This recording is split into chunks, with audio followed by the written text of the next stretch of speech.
Now, to start us off is Dr. Seth DeVries.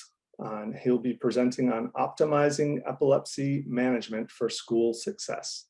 Dr. DeVries is a pediatric epileptologist from Helen DeVos Children's Hospital and a professional advisor for the Epilepsy Foundation of Michigan. Dr. DeVries, good morning, welcome, and it's all yours. So if you can, hello, there you are. Good morning. Thanks for having me. I'm thrilled to be here. I'm thrilled to be a part of today's conference. So yeah, I'm gonna just let's just dive right in. There's a lot to say about optimizing epilepsy management. So you can go ahead and share your screen. I'm gonna go ahead and share my screen, and we'll get started. Here we go. Perfect. Okay.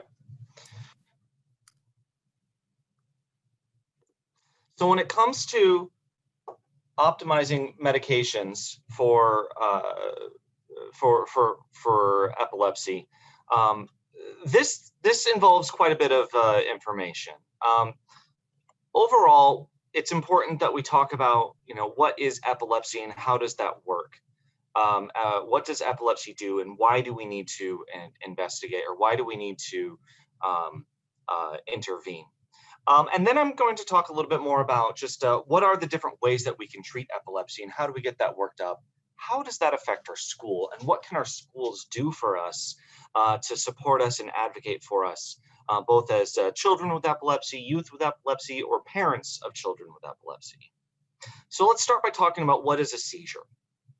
So a seizure is an involuntary disturbance of brain function that may manifest as impairment or loss of consciousness. Now, if you look it up in the dictionary, it describes it as a sudden attack resulting from abnormal electrical discharges in the brain, or an abnormal electrical discharge in the brain. Now, there's a lot of different factors that can result in a seizure. This can happen because of metabolic derangements like hypoglycemia or hypocalcemia or hyponatremia, or high sodium, low sodium uremia. Ammonia levels can change, low levels of oxygen. All of these can result in a seizure. Additionally, toxins can result in a seizure. Alcohol, illicit drug use, prescription drug use, infections, all of those can lead to it. Structural changes in the brain, like a trauma or a stroke or a tumor, any sort of structural malformation, that can lead to a seizure. Now, when we classify these seizures, we generally look at them in two different major classifications. You can have a focal seizure, which is when one or multiple areas of the brain are affected. And you can have a generalized seizure. And that's when essentially the entire brain is affected all at the same time. And then, of course, there's always that situation where we can get in where it's just unclear. We're not quite sure if this is a focal seizure or a generalized seizure. We still have more to learn about the patient, about the situation. Now, I just mentioned focal seizures. They are originating within a network, and that's limited typically to one hemisphere. And now that can be discretely located, or sometimes it's more widely distributed. But the general understanding of focal seizures is that they originate in one part of the brain. And yes, they might spread, but they start in one spot. A generalized seizure, on the other hand, originates at perhaps some point of the brain with rapidly bilateral distributed networks. And this can include cortical and subcortical structures as it just spreads and involves the entire brain. Okay. Now that matters because when we think about what a seizure is and we think about what a seizure looks like, the location of the seizure, the onset of the seizure, the type of seizure is affected by all of these different features. For example, if a child were to present with an absence seizure, they might just have a pause in behavior and freeze.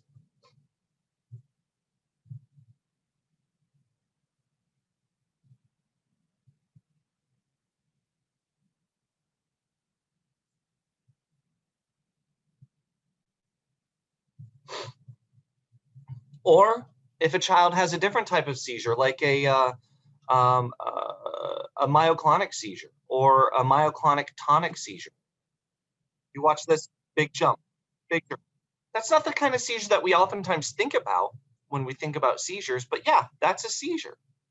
Or how about just a classic myoclonic, just a little jerk right there, just a jerk. And then of course, there's always that possibility of a generalized tonic-clonic seizure. This is this is the one that you oftentimes see in the movies or on TV.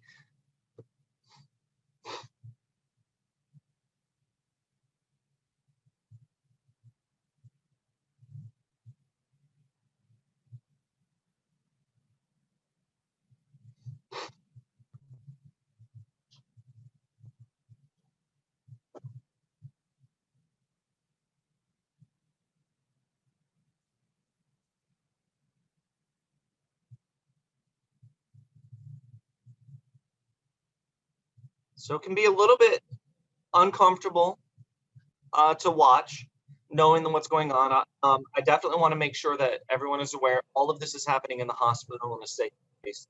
And as you're watching this particular seizure, you can see the nurse right there helping this this man with his seizure, taking care of him, describing everything that's happening, making sure that. So this is just 4 examples of what a seizure can look like, and as we know, there's so many other different ways that a seizure can appear, and all of those different seizures will affect the way that we treat and optimize our children and their medicine. So that's what a seizure is. So the next question is, what is epilepsy?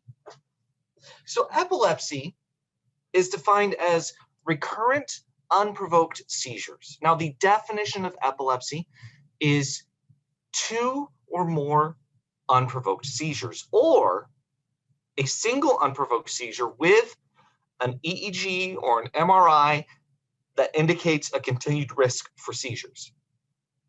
So after a single unprovoked seizure, the risk of having another seizure is about 40 to 45%.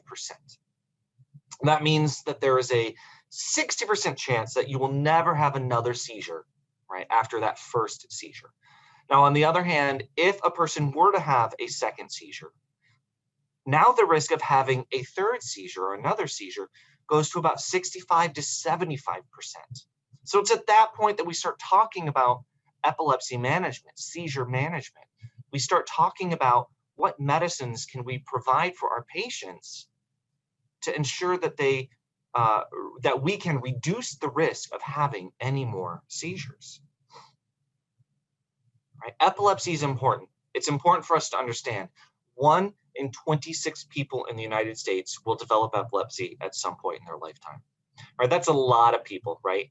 I love using this this number. I love talking about this because when you think about how many people and how many children might be in a classroom, right? A typical classroom, somewhere between 20, 25, 30 patients or 30 kids in a class, right? So this is a good way to think about how many people might have epilepsy, right? So if every class has about 26 children in it, that means, okay, well, this class, there is 1 child in this class that does have, has had, or will have epilepsy in their lifetime. But the class right next door, there's a child in that class next door that has had, does have, or will have epilepsy. Epilepsy is common. There are a lot of people in this world with epilepsy. For example, I don't know how many of you might know who this is. This is Lil Wayne, the rapper. Yeah, he has epilepsy. This guy down here, that's Charles Dickens. Charles Dickens had epilepsy. Teddy Roosevelt had epilepsy. Prince had epilepsy. Tiki Barber and Rondé Barber both had childhood onset epilepsy. Hugo Weaving has epilepsy. He talks about it. He continues to have about 1 or 2 seizures a year. And then Cameron Boyce. Cameron Boyce, young man with epilepsy, passed away back in 2019, passed away of something called SUDEP. SUDEP stands for sudden unexpected death in epilepsy. Now, SUDEP is a real thing. It's important also for us to understand, you know, as real as SUDEP is, right? It is rare, but it is real. And this is another reason why we talk about making sure that we treat and protect our children and our patients and ourselves from seizures, and making sure that we reduce those seizures. All of this matters, right? Because when we think about seizures, we think about the continued presentation of seizures and treating our epilepsy, we want to make sure that we are reducing any possible complication or frustration, right? Uncontrolled seizures can lead to a lot of potential disabilities, right? So there's all these psychosocial disabilities that we need to think about, right? There's that risk for undereducation, right? Continued seizures means missed school, missed classes, struggling to get your homework done, struggling to understand your lessons. You know, continued seizures might mean that we're struggling with work, that we might perhaps struggling to find a job, struggling to meet the requirements or to meet the criteria for that job. There's a risk for impaired socialization, right? That stigma that comes with the diagnosis of epilepsy, that risk of feeling like you're an outsider, that you're afraid, am I going to have a seizure when I'm hanging out with my friends? Am I going to have a seizure when I go to the mall, when I go to the park, anything like that? Of course, and that can lead to people becoming isolated, restricting themselves and turning inwards and not getting out and talking to others. And then there's that risk of that psychiatric component of epilepsy and seizures. We do know that patients with epilepsy have a higher incidence of anxiety and depression. And patients with uncontrolled seizures or medication-resistant seizures are at the highest risk for anxiety and depression. But it goes beyond the psychosocial aspect of it all. There's also the medical risk that comes with epilepsy and seizures. Of course, there's the risk of injury, right? When we have a seizure, we might fall, we could hurt ourselves, break a bone, cut ourselves, chip a tooth, all of that. That's very, very alarming. And then, of course, there's that risk of death, right? I mentioned SUDEP earlier, right? Sudden unexpected death in epilepsy. It's very real, it's very rare, but it is real. And it's for that reason, once again, that one of the many reasons that we want to provide protection for our children, for our patients. So what are we going to do? What do we do about all of this? How do we make sure that we keep everybody safe, that we keep ourselves safe? Well, the first thing that we typically do when we do this intervention is we look at what medicines might be available. There's a lot of different medicines that are available, and we look at all those medicines. We take it from a very, very broad spectrum, taking into a lot of different features into account with all of this. We also might want to consider non-pharmacological management. And the non-pharmacological management generally comes into about 3 different categories. We have the dietary management, we have neurostimulation, and then we have our surgical intervention. So let's start by going over what is the pharmacological management. Okay. Anti-seizure medications is what we generally look at. And there is lots to choose from. And there are a lot of different factors that can influence the medicines that we choose for our patients. Right? We have to think about the type of seizure that a child might have. We have to think about the type of epilepsy that they might have.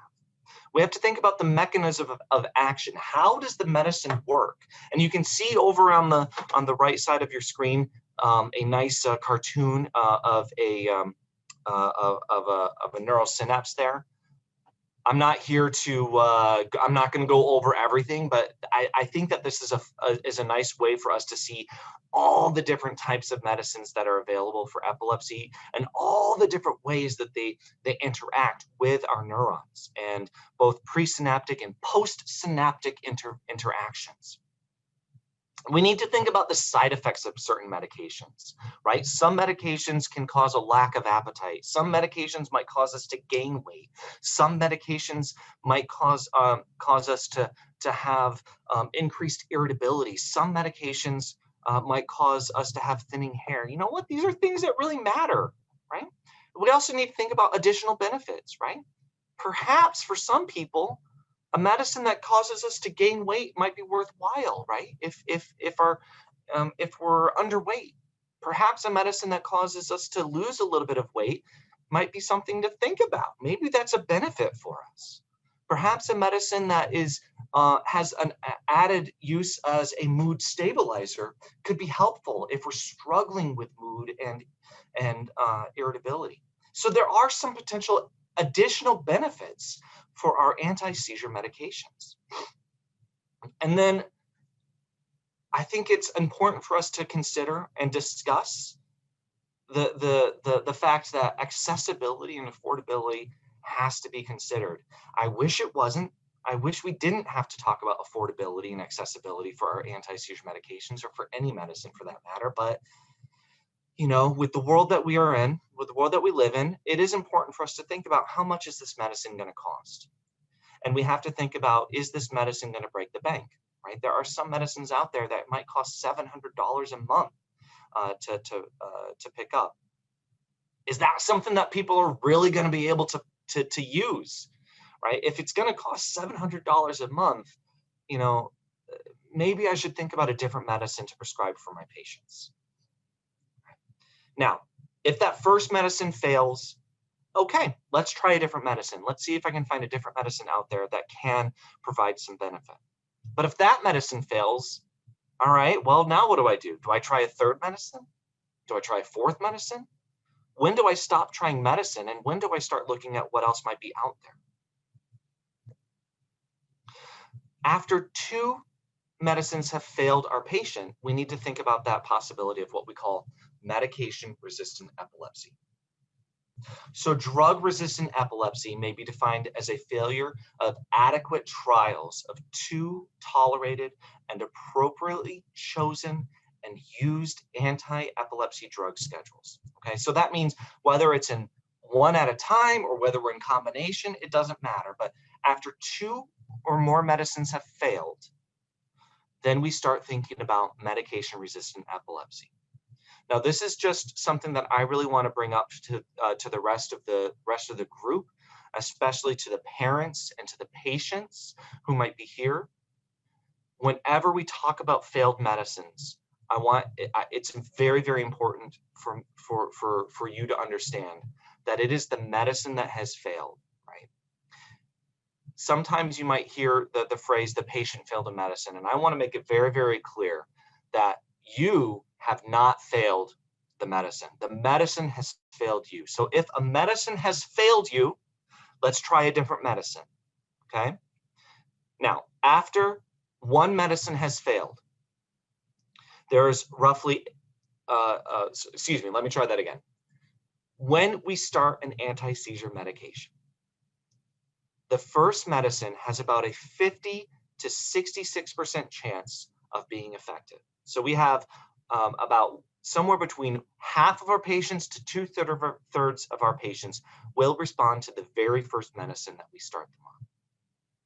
If that medicine fails, there's about a 10 to 30% chance that the second medicine will be effective. Now, if that medicine fails, there's about a 5 to 10% chance that the third medicine will work. And if that medicine fails, there's about a 1 to 5% chance that the fourth medicine will work. And if that medicine fails, there is a less than 1% chance that the fifth medicine will work. So when we look at all those numbers and we break them down, This is why we take into consideration after the second medicine has failed, it's time for us to look at other options for our patients. Now, again, this lecture, this talk is about optimizing seizure management for school. Optimizing seizure management for school means making sure that our students are not having seizures. We want to make sure that they are seizure-free. We want to make sure that they are learning well. And if after 2 failed medicines, my students with epilepsy are still having seizures, I need to look at other resources, other options for my students. So now what do? Now it's time to look at that non-pharmacological management. It's time to look at diet. It's time to look at neurostimulation. It's time to consider even surgical intervention. So let's talk about the diet. The ketogenic diet is the most common or the most well-known form of dietary therapy for epilepsy and seizures.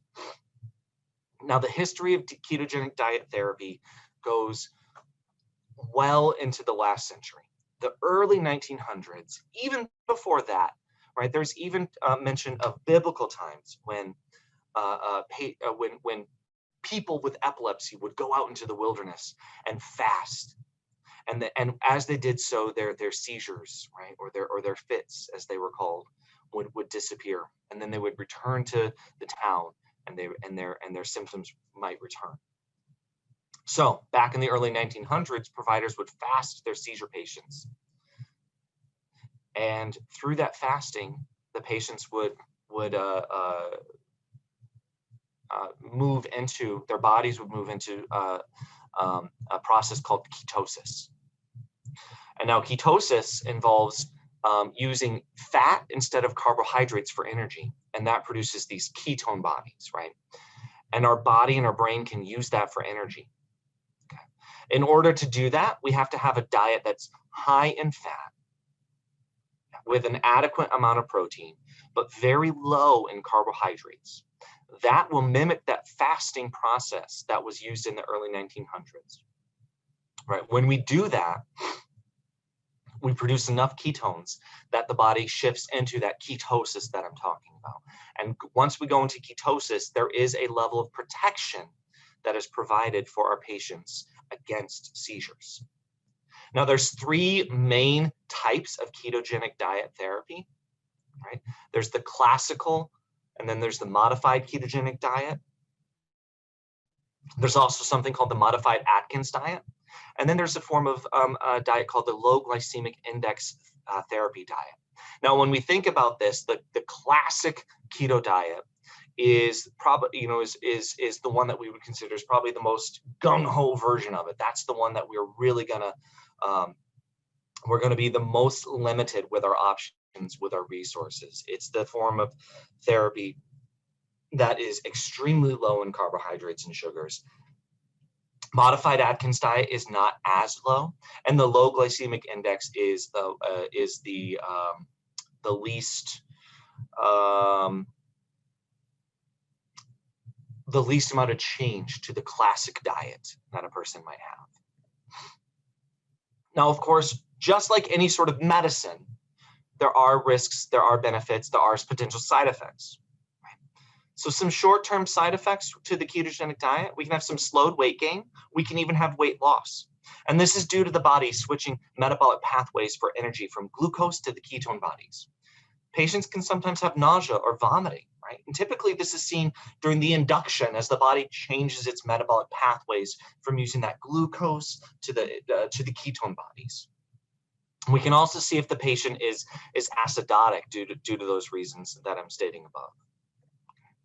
There are there are potential long-term side effects, right? Long-term side effects like, again, slow or stunted linear growth, potential constipation or decreased bowel movement, vitamin deficiency, mineral deficiency, carnitine deficiency, kidney stones.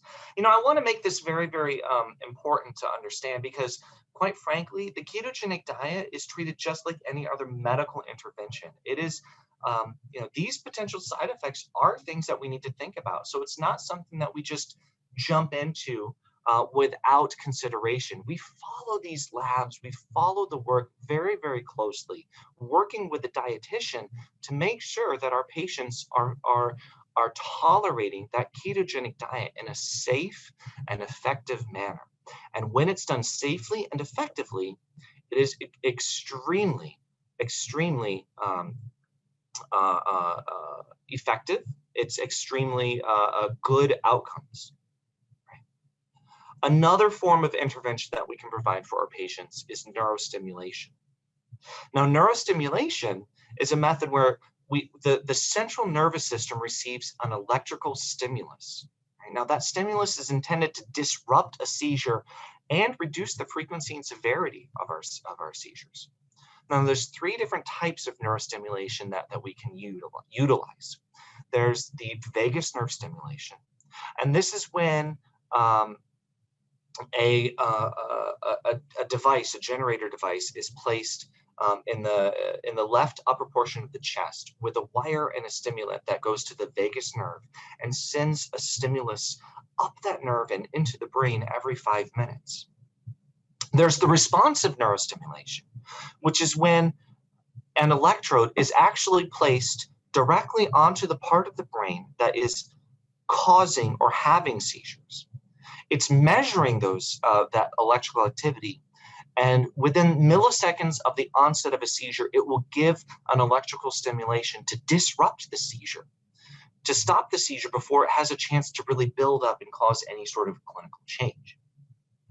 And then there's a form of stimulation called deep brain stimulation, which is when electrodes are placed into the thalamus of the brain, sending a stimulation every 5 minutes or so, with the intention of reducing and disrupting the potential of a seizure.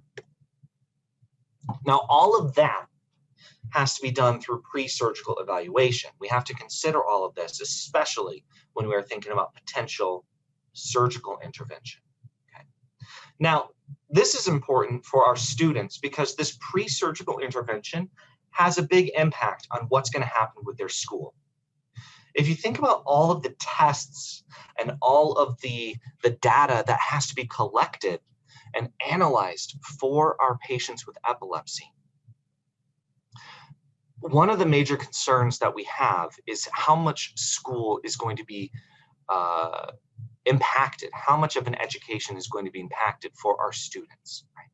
That pre-surgical intervention is very intense.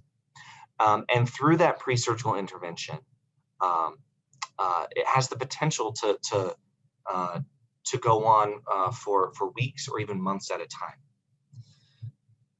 Now, in an ideal situation, we could get all of this workup done in maybe 1 week. And so then our students only are missing out on maybe a week of school, or if they're able to do remote learning, maybe even less. But we understand that this does really affect the education that our students get. So when we do these pre-surgical interventions or these evaluations, you can see on the list here, there's a lot of different things that we need to work up, right? We get an EEG to see what do the seizures look like. We're going to pursue neuroimaging, getting an MRI. We're going to get a PET scan to take a look at how does the brain metabolize glucose. We're going to get a functional MRI to see how does the brain utilize certain areas. What parts of the brain are responsible for what parts of the movement? What parts of the brain are responsible for moving? What parts of the brain are responsible for sensation, for speaking, for language, for vision? We might get a SPECT evaluation, or single photon emitting computer tomography, which is used to identify where is there increased blood flow during a seizure. We might get a MEG. A MEG or magnetoencephalogram is going to look at how does the magnet affect the way, or what type of magnetic field does our brain produce when we're having a seizure or when we're having discharges. We're also going to look at neuropsychological evaluations. right? Now, that's a very, very important thing for our students. The neuropsychological evaluation is going to look at, oh, hold on, I'm going to go back for a second. The neuropsychological evaluation is going to look at how does our student with epilepsy process information? What types of things are we good at? What types of things do we need a little bit of help with?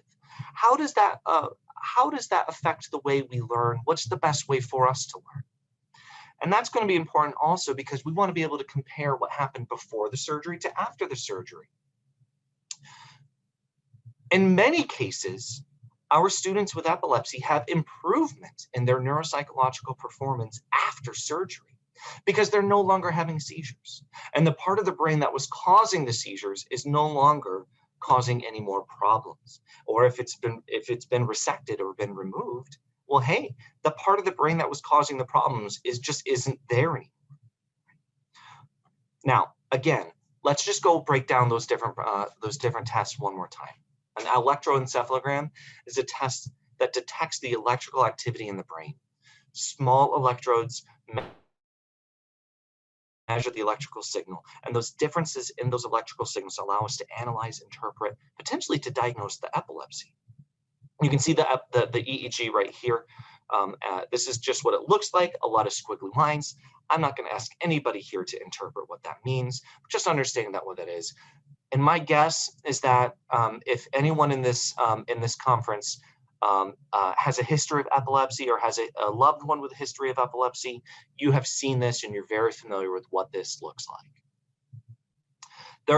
There are several different ways that we can do an EEG. Basically, it's a scalp EEG versus intracranial EEG. A scalp EEG is non-invasive. Signal size of the discharges have to be 6 square centimeters in order for us to see anything in that scalp EEG. The accuracy provides this broad coverage, but precision is not as good as compared to an intracranial EEG. And there's some potential artifact, muscles, eyes, tongue, pulse, EKG, all of that can affect a scalp EEG. But it's very, very easy to get up and running. An intracranial EEG, on the other hand, requires that surgical placement, right? The signal size is much more refined, much more direct. The accuracy is also much more direct. We have that direct connection to the source. We can miss, on the other hand, because it's so direct, there's also that potential of maybe missing the source. So we have to make sure that we've got a good understanding of what we're targeting.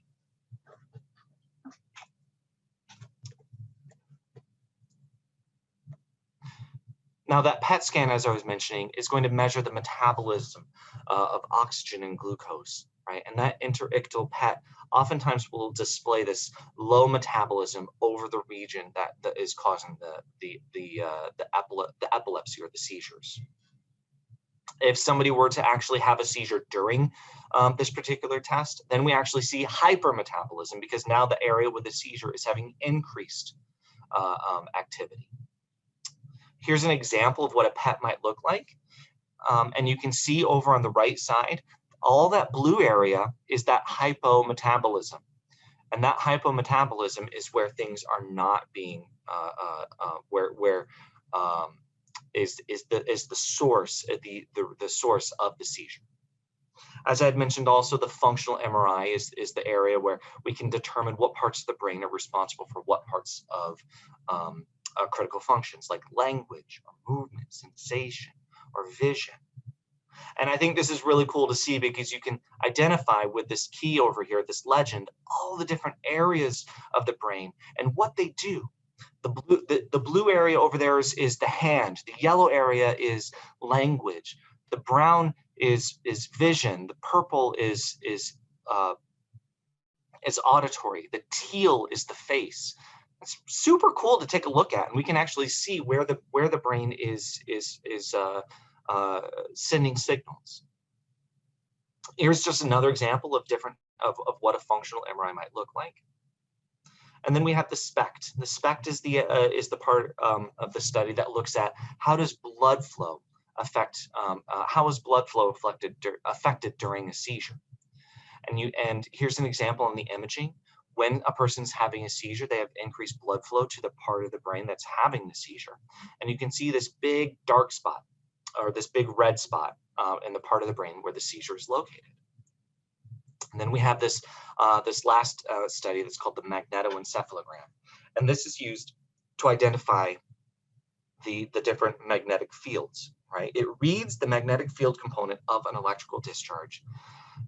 That's going to have this different sensitivity compared to that EEG signal, and it's going to allow for a more precise localization, right? That magnetic signal is going to be picked up by the machine. So this magnetic signal that is generated by the brain is picked up on this machine and can help us better localize where are the seizures coming from. Super, super cool stuff that happens with all of this. Okay. And again, all of this is important because as we look at our students with epilepsy, this helps us identify where are their seizures coming from and what can we do to best care for our students. If we're able to do something that can completely eliminate our students' seizures, that's going to be the best outcome for them. Now, that neuropsychology that I was mentioning, right? This is a series of tests that's carried out by a neuropsychologist, right? Now, this is a lot of testing that's done, 4 to 8 hours of testing, and it can be split up over multiple days. Oftentimes, it's repeated over time, and that gives us a chance to objectively evaluate the patient's progress or potentially regression. Okay? It measures how the brain is going to work, how it functions. It's going to measure intelligence, memory, language, attention, visual processing, auditory processing, executive processing. All right? And each function is linked with a specific area of the brain. That's going to help us identify what can we do for our students. Because if we understand what parts of our students' brain is working well, what parts of our students' brain is not working so well, that's going to give our students, our families, our parents, our teachers a better understanding and a better plan for optimizing our students' education. And now that comes down to what does our school do to help our students, right? So I think there's a few things here, right? I think it's very important for every school to understand what seizure first aid looks like. What do you do when a person has a seizure? The most important thing we do is to stay calm, right? Stay calm, help that student get to their side, turn their head towards the ground, chin slightly up to open up the airway, heads towards the ground. So if they vomit, if they choke, if they bite their tongue, it starts to bleed. If they're drooling, everything is going to go out of their mouth. They won't have to choke or aspirate on it. And then the school needs to do the important thing, and that's, again, stay calm. Most seizures stop on their own. Most seizures will last less than 5 minutes. And if a seizure goes on for more than 5 minutes, it's still probably going to stop on its own. But the likelihood begins to go down, and we have rescue medicine available for our students when they need it. That rescue medicine comes in a variety of ways. At this point, we are finally at the point, the privilege where we can provide our patients with more than just rectal suppositories to stop a seizure. I'm really happy to say that. We have now that rectal diastat has been around for a very long time, and it is very effective. And there are pros and cons to having rectal diastat. One of the best things about rectal diastat is the shelf life. It's good for 2 to 3 years, right? So if you don't have to use it and you have it on your shelf, right, or in your purse or in your backpack, right, it can be in there for up to 3 years, and it would still be effective. On the other hand, it's a rectal suppository, and I don't know too many 15-year-old kids who are interested in getting a seizure rescue medicine squirted up their rear. That's not really what they're looking forward to. So a couple years ago, some new options came about. And now we have 2 options that are nasal sprays. We have intranasal midazolam and we have intranasal diazepam. And that's very, very exciting because now we have a much more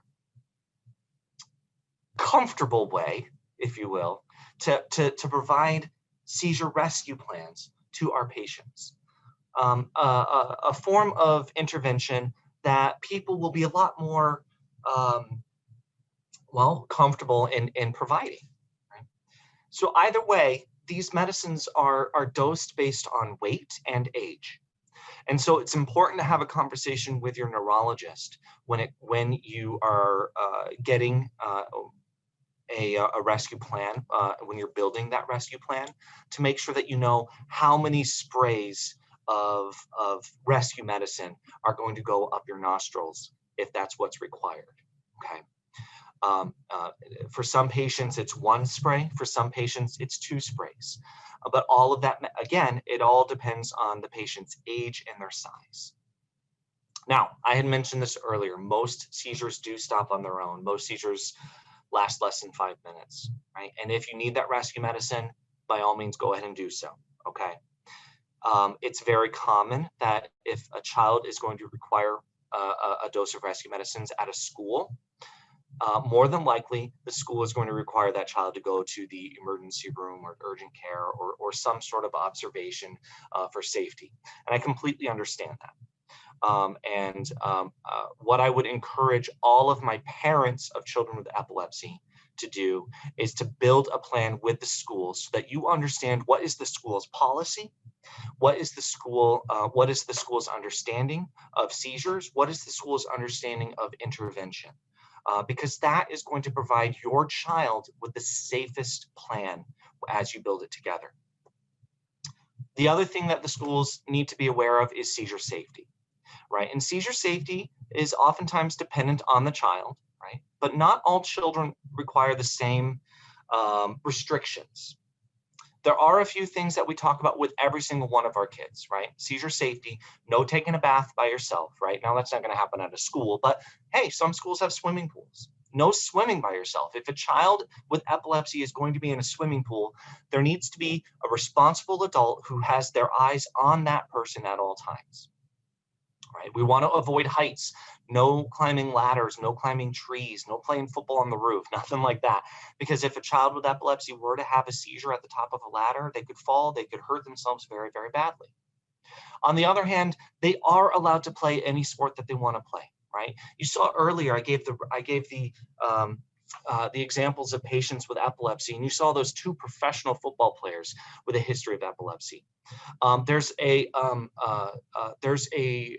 wonderful epilepsy advocate who's out there right now, Justin Fields. Was just drafted by the Chicago Bears, and he is the former quarterback for Ohio State Buckeyes. He came forward and announced that he has epilepsy that is very well controlled, but he has epilepsy. And here he is playing professional football, number 10 draft overall. I mean, the guy's a rock star. He's a superb athlete. Having epilepsy has not stopped him. Epilepsy does not keep you from riding a bike. Wear a helmet when you ride that bike, but you can ride a bike, scooter, skateboard, anything like that. Now, the state of Michigan does say that no driving until you've been event-free, seizure-free for at least 6 months. And then the last restriction that I have for my patients is with firearms. You can imagine a combination of a firearm and seizures can lead to a lot of complications, a lot of concern, right? We don't want somebody to have a seizure as they're firing their or discharging their weapon. That could just lead to injury or even worse, death. So I encourage my patients to refrain from hunting or handling of any firearms until they have been seizure-free for at least 6 months. There are things that we can do to reduce the risk for having a seizure, making sure that they're well rested. We want to avoid excessive fatigue. We want to keep them well hydrated. Make sure that they're taking their medicine every day. And we also know that avoiding common triggers like alcohol and THC is important for reducing our risk for seizures. Now, those are the general overarching seizure safety that I talk about for my patients. Notice how I didn't say anything about flashing lights. I didn't say anything about school dances. And that's important for our parents to understand as well. Because what do the parents and the students do? Well, they need to advocate for their kids. They need to advocate for themselves. They need to build that seizure action plan so the school knows how to keep them safe. But I think that advocacy is such an important thing in all of this.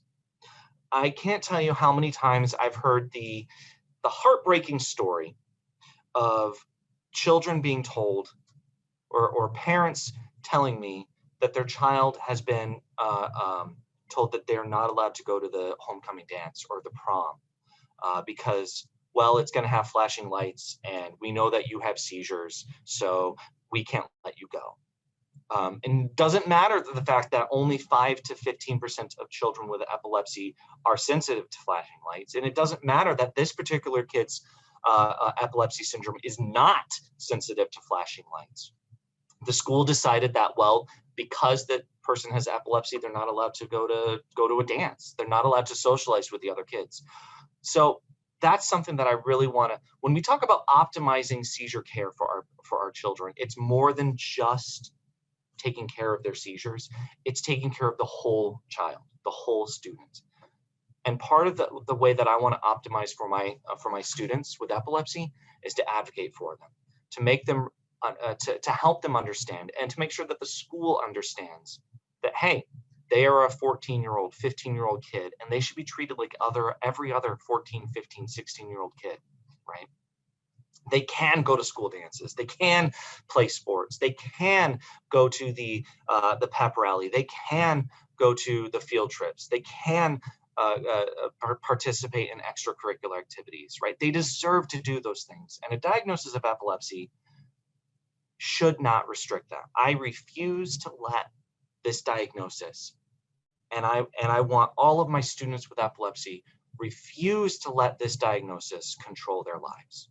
Let's not let that happen. We have ways to protect our children and our students with epilepsy, and we have ways to support them for their epilepsy. And one of the best ways that we can support our students with epilepsy is by building a seizure action plan. Every seizure action plan is a little bit different, but it's a written, individualized plan that provides steps for the caregivers or emergency personnel in case of a seizure. Right? And that helps them understand, it helps them know what to do to prevent an emergency, a seizure emergency, or how to respond to an emergency. Right? Again, every action plan is personalized to address that individual patient. If you don't have a seizure action plan, go to the Epilepsy Foundation. You can print out the seizure action plan. You can start filling it out. Reach out to your primary care provider or your primary neurologist to provide some assistance in building that seizure action plan. But every school, every student with epilepsy should build a seizure action plan every year, because those things change. And so we want an updated seizure action plan every year. So right now, our office is just inundated with phone calls with families and patients asking us for an updated seizure action plan. You know, quite frankly, as busy as that gets us, I love it. I love the fact that we're able to do that for our patients. It's such an important thing. When you build a seizure action plan, I encourage you to make 3 copies. One for school, one for your primary care doctor, and one for home, in case there's any sort of emergency that happens at home and somebody who might not be familiar with the plan is able to read it very, very quickly. Okay. You guys, thank you so much for your participation and for your listening. This has been a wonderful opportunity. I absolutely love working with the Epilepsy Foundation. Thank you, Russ, for inviting me to all of this. I would love to, I hope that we have enough time for a couple of questions. I'd love to answer any questions that might have popped up at this time. Great. Thank you so much for a really thorough and expansive presentation. So we do have one question, so looks like we have enough time for that. So the question is 5 minutes a standard time for rescue medications? That's a great question. So 5 minutes is a standard time. And that number comes from what the International League Against Epilepsy has put forward as how do we define status epilepticus. Status epilepticus, or prolonged seizures, have been defined as a seizure lasting more than 5 minutes. Now, some people understand, depending on their epilepsy or their types of seizures, that, well, my child always goes into status epilepticus no matter what. So I can't wait 5 minutes because I know that this is going to happen. And so if you've built that plan with your primary neurologist, use that plan. That's why every seizure action plan is different. That's why every seizure action plan is used to is personalized for the individual. So if you have a plan with your doctor that says give that medicine immediately, well, then that's what your plan is. If your plan is I'm going to wait 3 minutes, then wait 3 minutes. I actually have one patient of mine who her seizures last usually 7 to 8 minutes, and they always stop. So I've had that conversation with the parents. You know what? If you give your child rescue medicine at 5 minutes, you're going to run out of rescue medicine over and over and over again. But we know that your seizures are going to stop at the 8 minute mark. So let's wait 8 minutes. And that's okay too. That's okay too. But every plan is different. Right. Yeah, and that's exactly the purpose of those seizure actions plans, is they can be customizable to the individual child. So awesome. Well, thank you so much, Dr. DeVries, again, for a great presentation. And we are going to move on to our next presenter. So our next session is managing the mental health impact of epilepsy. And joining us for this important topic is Dr. Cassie Ross, who's a child and adolescent psychologist from Michigan Medicine. So welcome, Dr. Ross. Thank you so much, Russ. And thank you, Dr. DeVries, for such a wonderful presentation. Okay. All set. Great. So today I will be talking about managing the mental health impact of epilepsy. And just as a heads up, there's going to be a lot of words and links and resources in this presentation. And this presentation will be sent out to y'all after the conference is over. So don't worry about missing anything or missing any links, because they will be shared to you. So just a little bit of what I'm going to be covering today.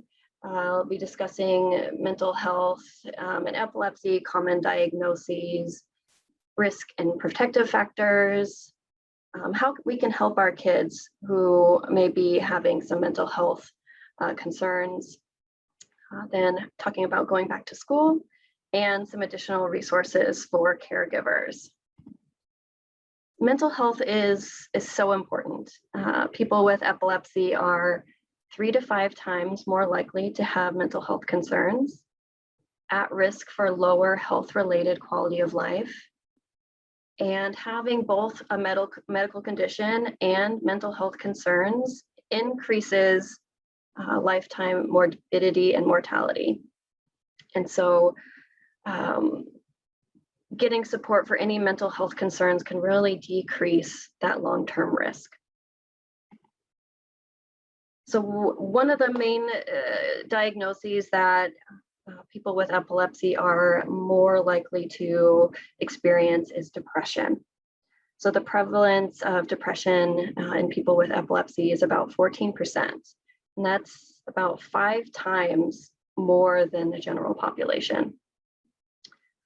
So some things to look out for, signs and symptoms of depression, sadness or depressed mood. But actually in children and teenagers, it doesn't always look like sadness. Most often it's irritability or having a really short fuse. Another concern is decreased interest or pleasure in activities. So if your child used to really like video games, and all of a sudden they're not playing them, or they're just really not doing a whole lot of anything. Appetite is also affected by depression, and it can go either way. So some people have increased appetite where they're overeating, and some people have appetite decrease, so they're really just not eating a lot. Sleep can also be impacted. Also the same as appetite. It can go either way. So either people are sleeping too much or they're not sleeping enough. Either way, people with depression often feel really tired and fatigued throughout the day, no matter how much sleep they get. Sometimes people can be noticed to move really slow or talk really slow, but other times can be really restless and fidgety. Sometimes people will report feeling guilty or worthless. Concentration difficulties are really common in depression, and thinking of death or suicide. And we'll talk more about that later. Anxiety is also another big concern for people with epilepsy. So overall prevalence of anxiety is 19%. And that's about 3 times the general population. And there are many different types of anxiety disorders. So one thing that can be confusing is anxiety that's related to a seizure activity versus a panic attack, because they can look really similar. And so this chart here shows some of the differences between ictal anxiety and panic attacks. So anxiety related to the seizure activity is usually pretty short. They might lose consciousness. They often don't know that it's coming. They're not really anxious beforehand. And there will be abnormal activity on an EEG or an MRI.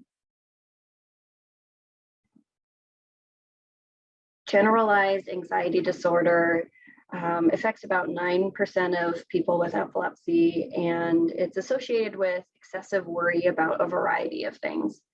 And for kids and teenagers, this often can look like worrying about school, worrying about peers, worrying about extracurricular activities. And this type of worry is really, really difficult to control. So the thoughts can get really sticky, and it's just hard to kind of detach from them. Generalized anxiety is also associated with some physical and cognitive symptoms. So physical symptoms, having headaches a lot, stomach aches, tense muscles, sweating, and the cognitive symptoms would be like difficulties with concentrating as the main one. Separation anxiety is also fairly common in people with epilepsy. That the prevalence is about 4%. And separation anxiety is excessive distress in anticipating or experiencing separation from a caregiver. And this really impacts the child's and caregiver's life, as it's really hard to go to school or have their caregiver go to work or do other things. The child might refuse to go out or be alone. They might have nightmares about bad things happening to their caregiver. And separation anxiety makes a lot of sense for people with epilepsy, as as they may experience seizures and the fear of what would happen if they're having a seizure and their caregiver wasn't there. Phobias are also common, and there's different types of phobias, but the overall prevalence is about 8%. Some people can have a fear of seizures, understandably, fear of blood or injections or blood draws. And agoraphobia is common. So agoraphobia is a fear of going out in public or being in places where there's no easy way to escape, like a bus or a classroom or a mall. And this makes sense for people with epilepsy, as there's a fear of having a seizure in these places and either not being able to escape or nobody knowing what to do if a seizure occurs. Obsessive compulsive disorder, the prevalence is about 14 to 22%, depending on the study that you look at. And obsessive compulsive disorder is recurrent, intrusive, and unpleasant thoughts, like worries about germs or getting sick, or worries about safety, or thoughts that things are out of place or not organized. And these thoughts are so intense that they can only be relieved by doing something, a compulsive action. And so sometimes we see people washing their hands a lot, or checking the locks on the doors, checking the stove to make sure that it's off, organizing their room, or turning the lights off and on a certain amount of time. And sometimes this can get in the way of children's lives, as it's really hard for them to even get out the door unless they complete their compulsive actions.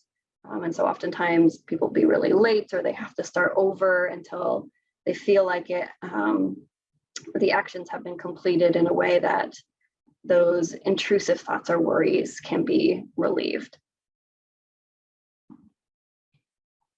So ADHD, very common in people with epilepsy, that the prevalence is about 30 to 40%. And when we think about ADHD, we often think of people who are really hyperactive or impulsive. But in people with epilepsy, they're more likely to have an inattentive type of ADHD, which means that it's more difficult to initiate and maintain attention, difficulty following directions, organizing, planning, rather than the hyperactivity or the impulsivity. And sometimes the inattentive type of ADHD is harder to detect or less likely to be diagnosed.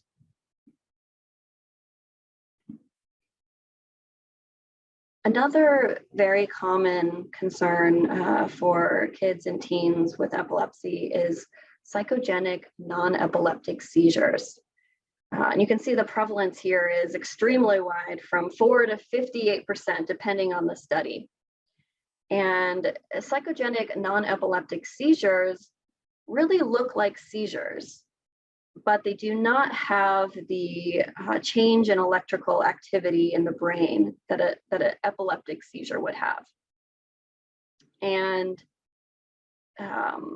sometimes psychogenic non-epileptic seizures can be diagnosed when you notice that your child's seizures are looking different than they used to, or they're having more seizures. And there's some differences that can be related to these psychogenic non-epileptic seizures. So sometimes a kid will have awareness of what's going on during the event. It will potentially have a gradual onset or gradually end. They might stutter or weep. Sometimes people on the outside can help get them out of this non-epileptic seizure by talking to them. So unlike an epileptic seizure, a non-epileptic seizure can bring them out of it. Sometimes motor activity looks a little bit different, like side-to-side head movement or pelvic thrusts, side closures. But the way that this is diagnosed is through a video EEG. And if there's an event captured that is not associated with the electrical changes, then it would be considered a non-epileptic seizure. And this is really common for people with epilepsy because they're more primed to have this type of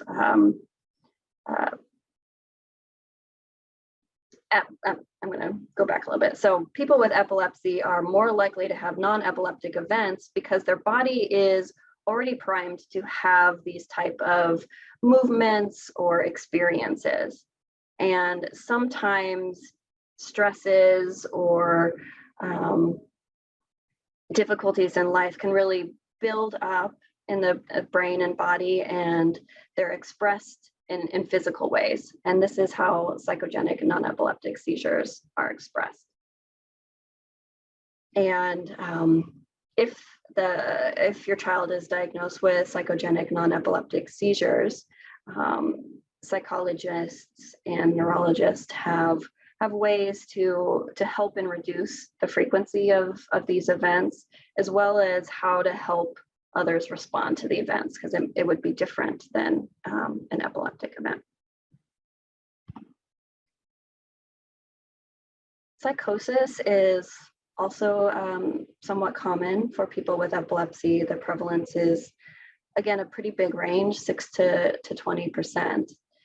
And the signs and symptoms of psychosis, so hallucinations, so seeing things or hearing things that other people can't hear, delusions, which is beliefs that aren't set in reality. So oftentimes people will be like paranoid or worried that somebody is after them, or have delusions of being God or other sort of delusions. And this can be complicated to tease out, because sometimes change in mental status or psychosis can be related to the seizure activity. So after a seizure, 25% of any psychotic events for people with epilepsy will be related to the seizure and not necessarily a psychotic disorder in itself, like schizophrenia or bipolar or schizoaffective disorder. And this would, the post-ictal psychosis would be different than these other psychotic disorders, as the symptoms would go away after a seizure. Whereas with schizophrenia, bipolar disorder, or schizoaffective disorder, there is more length in these symptoms.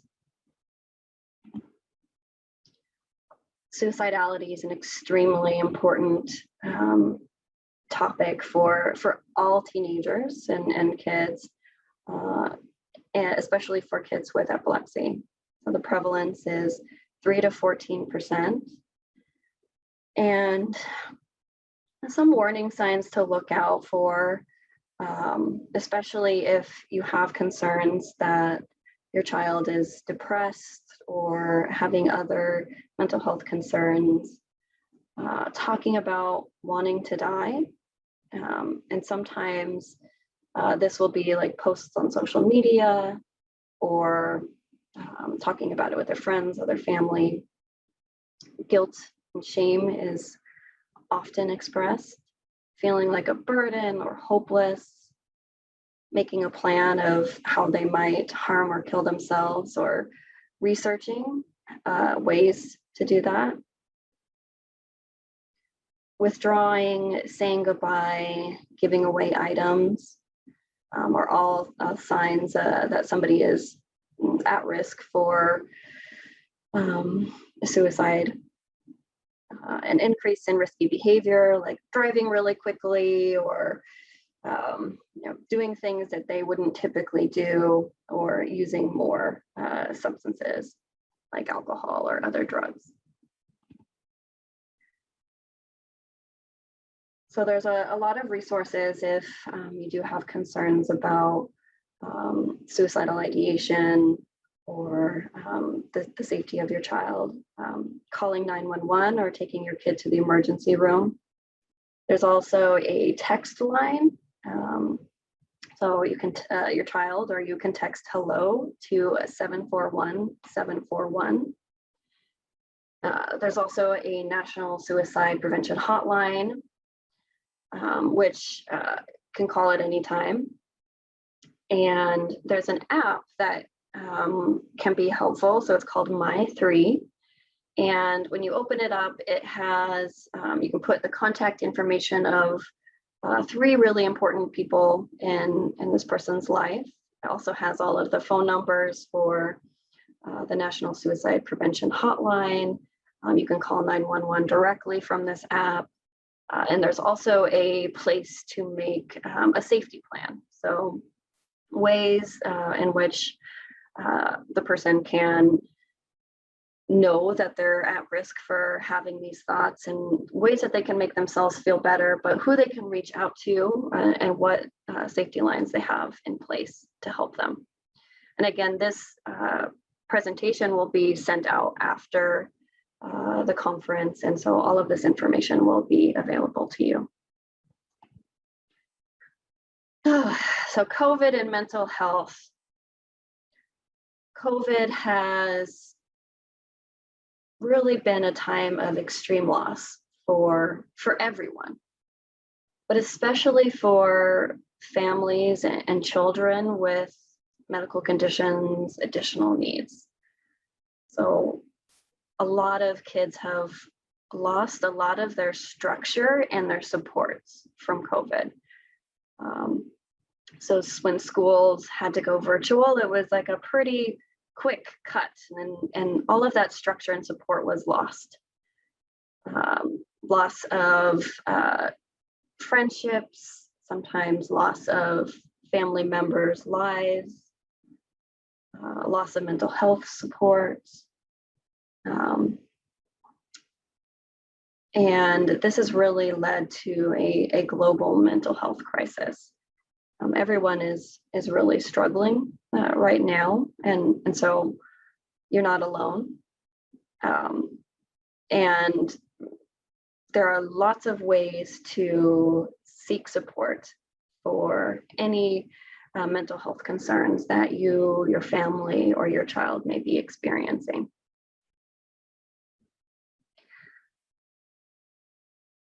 So why are people with epilepsy at more risk for mental health concerns?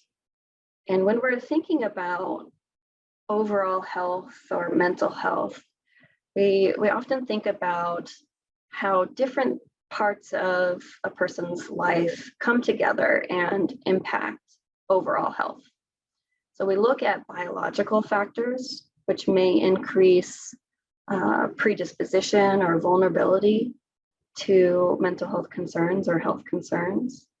Social factors like school or work, and of course, psychological factors.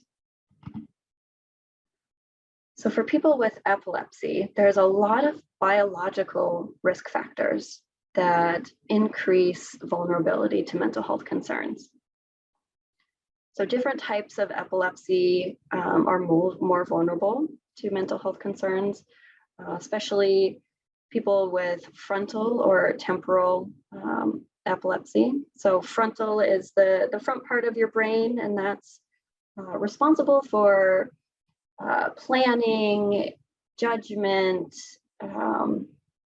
and overall the ability to attend to information. And then the temporal lobe is kind of where all of our language is stored.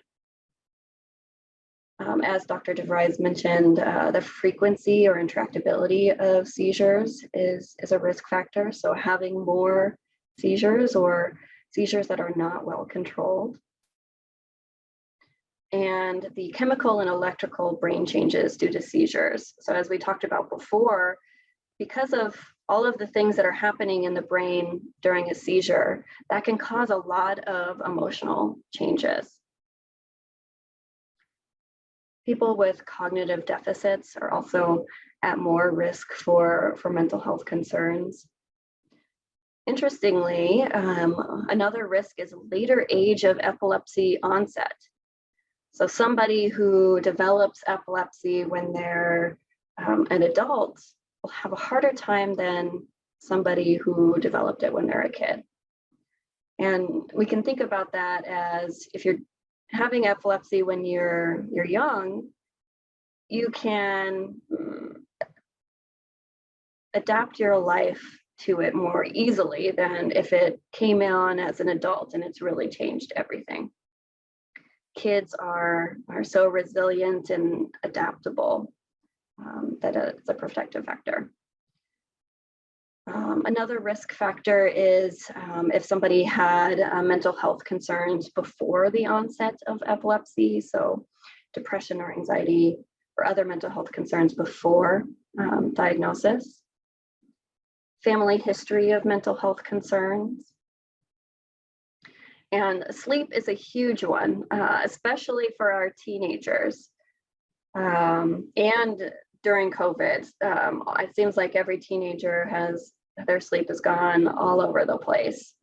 But sleep is an extremely important aspect of everybody's mental health. And so insomnia or non-restful sleep can really impact our overall mood, understandably.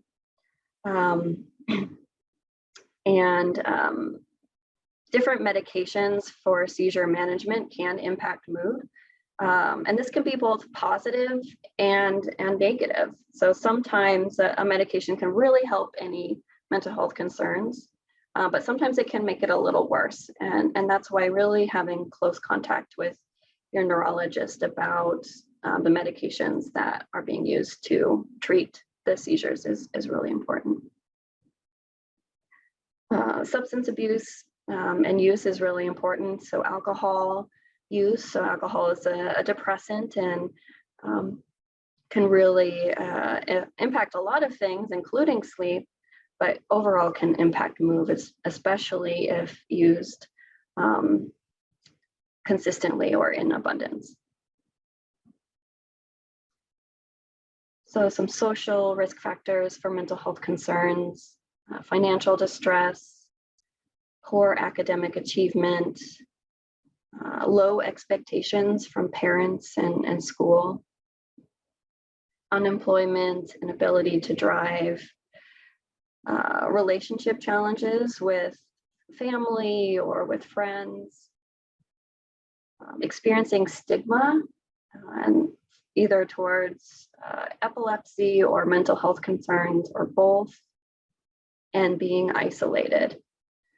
And during COVID, the isolation has really had a huge toll on children, everyone's mental health. Okay, so the psychological risk factors for mental health diagnoses: low self-esteem, fear of seizures, the unknown, death, having increased focus on health or concerns for illness, and the way that one expresses their emotions can predispose them or make them vulnerable to mental health concerns. So if someone has difficulty in expressing their emotions, and they kind of keep everything inside, push it down, that can make them more vulnerable to depression or anxiety because it has to come out somehow, And for these people, it often comes out in depression.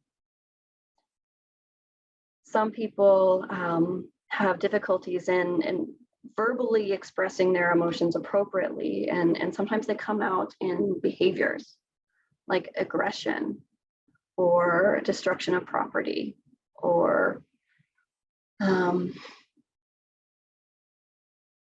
difficulties in relationships because of these emotions. And the way that one expresses emotions is really important, and we'll talk about that soon. So that was a lot of risk factors that I discussed about mental health concerns for people with epilepsy. There are a lot of protective factors, and we don't want to forget this because this is super important. So as we discussed earlier, younger age epilepsy diagnosis is a protective factor. Having a really caring and supportive family, positive family relationships, peer relationships, having a community that is supportive and understands or supports the difficulties that's experienced. School support, so having a team at school who are able to support your child in the way that they need. Opportunities for physical activity, So it's really important for kids to be able to get out there and use their bodies and get out some of that energy.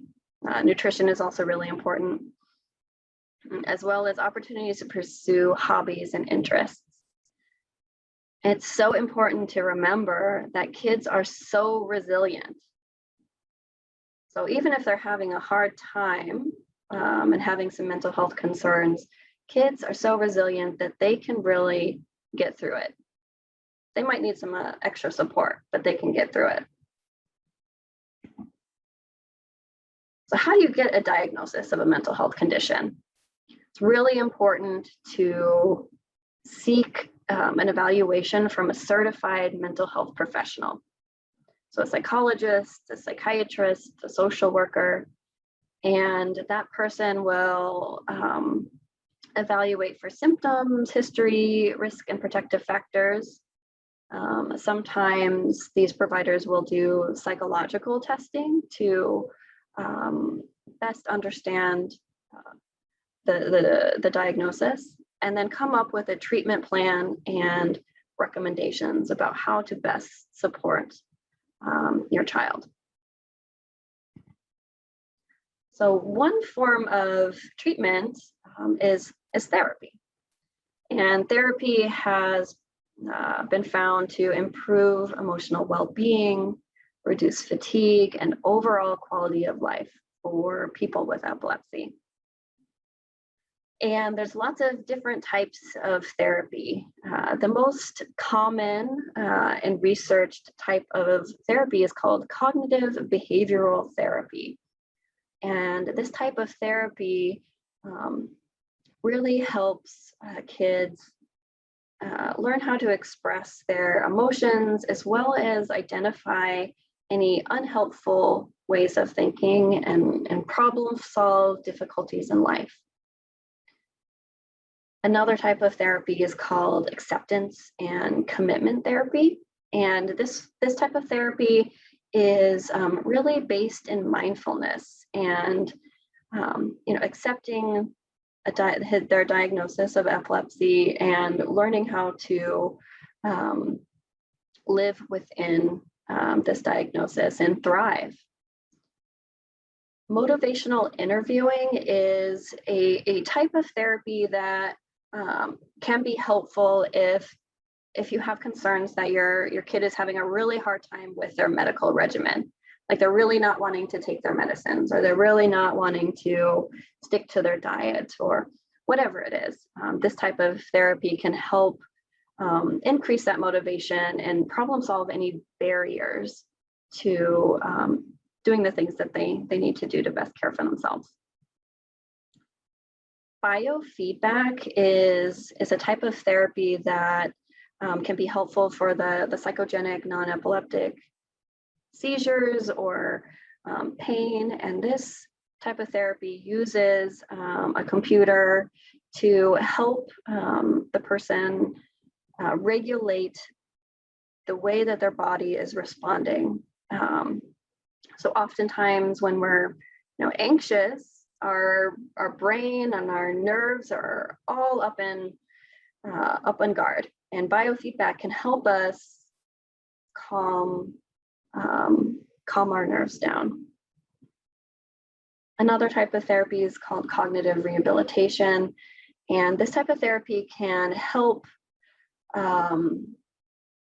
with problem solving any barriers to living daily life. So if there's difficulties in remembering to take their medicine, or difficulties in doing showers or other things, it can help problem solve that and increase strengths. So how to find a therapist? So sometimes there are embedded mental health providers within epilepsy programs. So at the University of Michigan, there is a neuropsychologist embedded in their program, but not a clinical psychologist. And neuropsychologists can provide therapy, especially for people with epilepsy, because they're really focused on and expertise in epilepsy. If your epilepsy program doesn't have an embedded mental health provider, you can ask your neurologist, social worker, or primary care provider for referrals. Oftentimes, psychologists who work at hospitals or academic medical centers have experience in helping patients with comorbid medical concerns.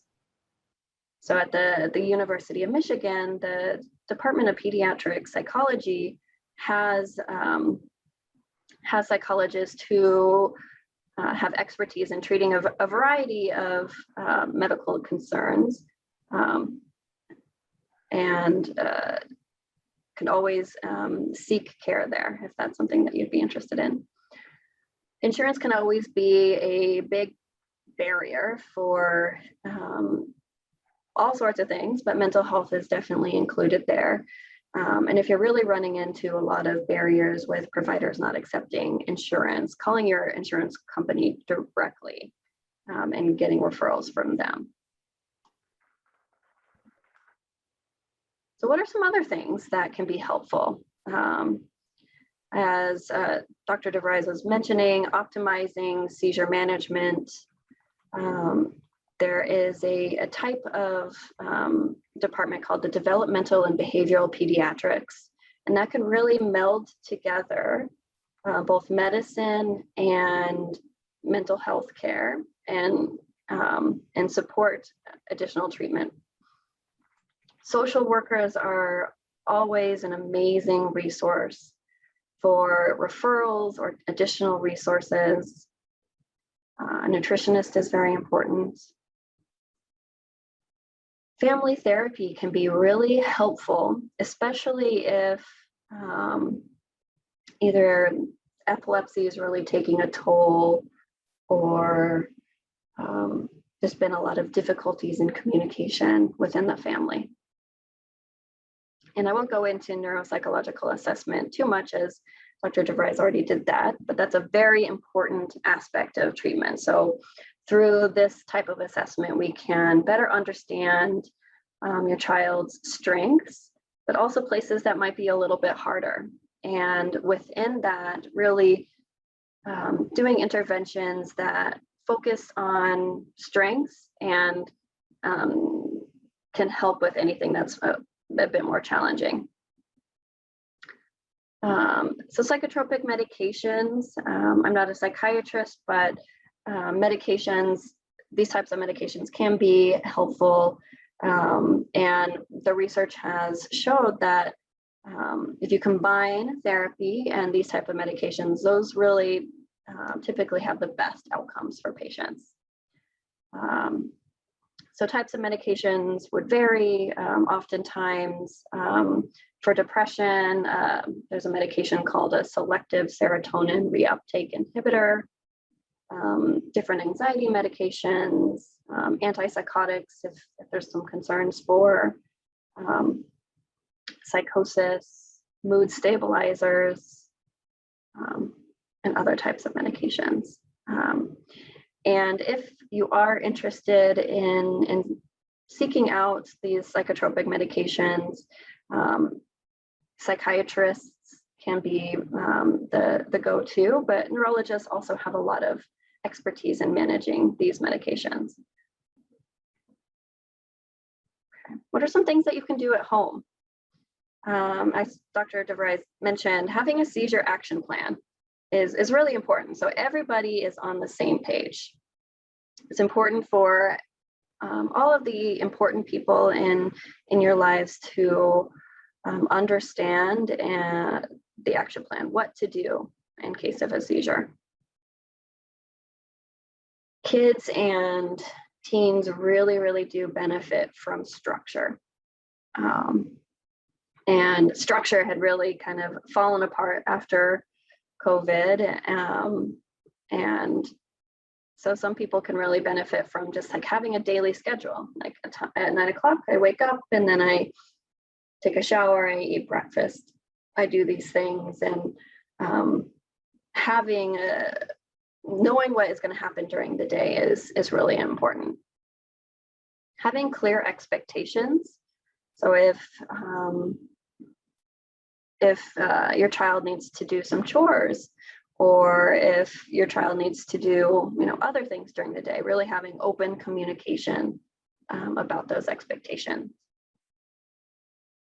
So built-in reminders during the day. And this kind of goes back to the cognitive rehabilitation. So helping your kid remember what they need to do, or how to do it.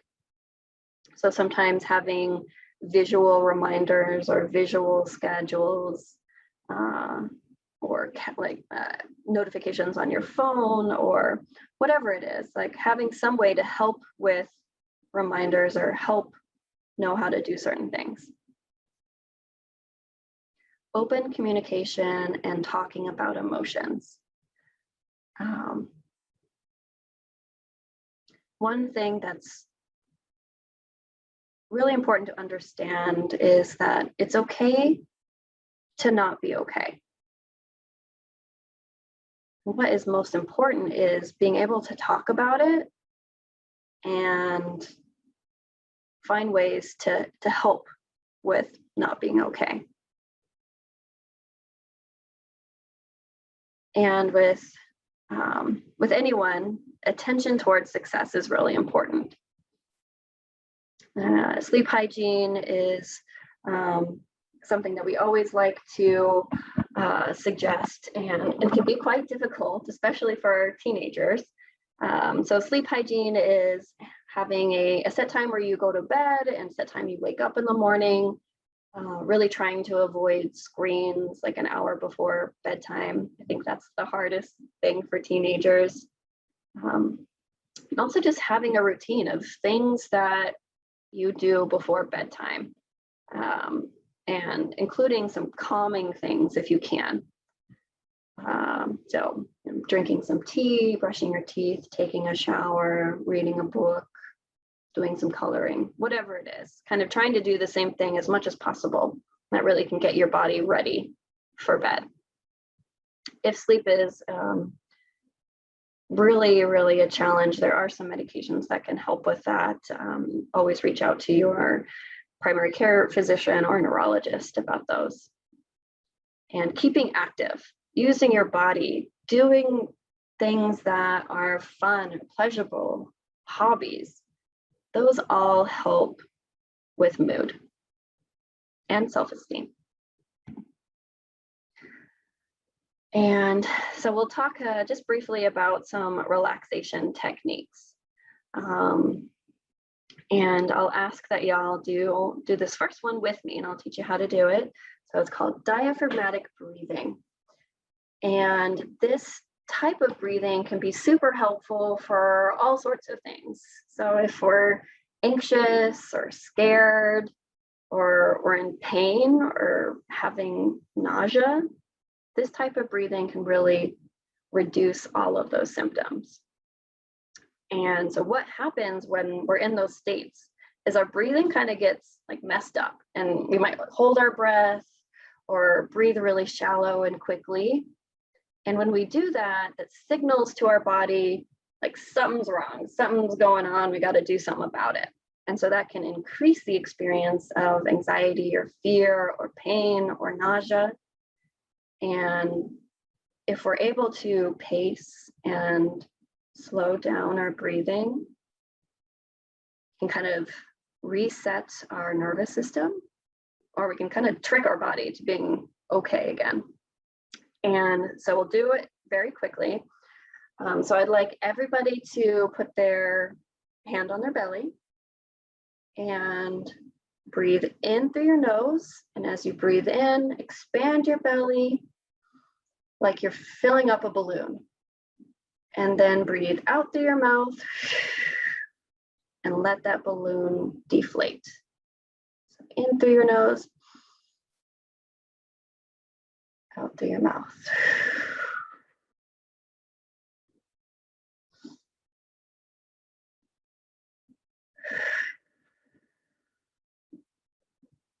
And sometimes just doing a few of these types of breathing exercises can really just help in the moment. Another type of relaxation technique is called progressive muscle relaxation. And here I have a link to give you some more information about that. Guided imagery, and there's lots and lots of books, apps, and websites. And so I have like a huge list of all of these resources that are going to be at the end of this presentation, which will be sent out to y'all after the conference ends. Okay, so going back to school. Something to start sooner than later is transitioning the sleep cycle. So I know a lot of kids and teenagers now are like staying up all night or staying up really, really late. And then going back to school and they're gonna have to wake up really early. It's better to slowly shift the sleep cycle rather than doing it all at once, especially when they're trying to learn or have all of these other things going on at school. Having a 504 or individualized education plan will be imperative. So a 504 is a way for the school to provide some accommodations related to a medical condition, and an individualized education plan has more accommodations. And if your child goes to a public school, the school is obligated by law to evaluate your child for an individualized education plan if you submit a request in writing. And here I have a link to a template of how you can do that. And the individualized education plan can really provide a lot of additional support, including like PT, OT, speech, accommodations for tests or other additional supports to help with learning. Having a seizure action plan for school is incredibly important. Making sure that all of the team players at your child's school are aware, understand, and feel comfortable with this plan. The school counselor can be an incredibly important support. And something that you can start doing now is having conversations with your child about how they want to talk to others about their epilepsy. And there's a link here, it's called Talk About It. And there's lots of different ways to go about talking about epilepsy, and how you do it will really just depend on what your kid is comfortable with, what you're comfortable with. But this resource here can help in sort of scaffolding those conversations. Also having conversations with your kids about bullying and what to do about that. And there's a link here for some additional supports and talking about bullying, what to do about bullying. Okay, for caregivers, you are so important. Having a support network can be somewhat challenging, especially in the times of COVID. But there are lots of additional supports that you can seek. So not only your family and friends, but your medical providers, mental health providers, epilepsy foundations. Respite programs can be really helpful so that you can have your kid stay at a place that is safe, that they'll be taken care of, and give you the opportunity to do things that you need to do some self-care. Self-care is so important. If you don't take care of yourself, it's going to be even harder to take care of your kid. There's lots of support groups and personal therapy for caregivers. Okay, here are some additional resources. Again, this will all be sent out to you. These are all just links here. And that's it. So I'd like to open it up to questions. Okay, thank you so much. That was just such an important topic, especially now after in the midst of this pandemic. As you mentioned, it is a global mental health crisis, so timely, and we really appreciate your presentation and how specific it was to epilepsy, and how unique the mental health challenges are for students with epilepsy. So we have one question already, and I encourage people to submit some more. We've got about 10 minutes for Q&A. So first question, is there anything a parent can do to help their child with OCD? So that's obviously in addition to possibly medications or psychotherapy. What are some strategies parents can use to assist with that? Right. So some things that can be really helpful if your child is having difficulties with OCD is really having conversations with them about the recurrent or intrusive thoughts that they're experiencing, and helping them kind of sort through these thoughts, helping them maybe challenge the thoughts. Sometimes the thoughts can be like, I'm worried that I'm going to get germs and die. And yes, it's of course important to be clean, but it's very unlikely that if you don't wash your hands 50 times today that you will die. But really kind of having the conversation, validating the emotions, and helping them challenge them, and supporting like problem solving and planning about what they could do if they're having these intrusive thoughts that are just really hard to manage. Right. Yeah, very helpful.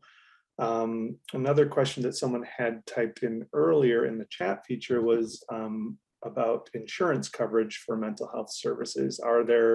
Have you noticed anything about certain private insurance versus Medicaid versus various private insurance companies providing better mental health coverage than others, or is that something that essentially families need to investigate that with each insurance plan that they have, and with each provider that they're exploring?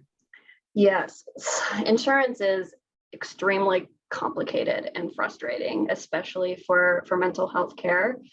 So each insurance company typically has different coverage for mental health. And since there's so many different types of insurance, it's really hard to have a recommendation.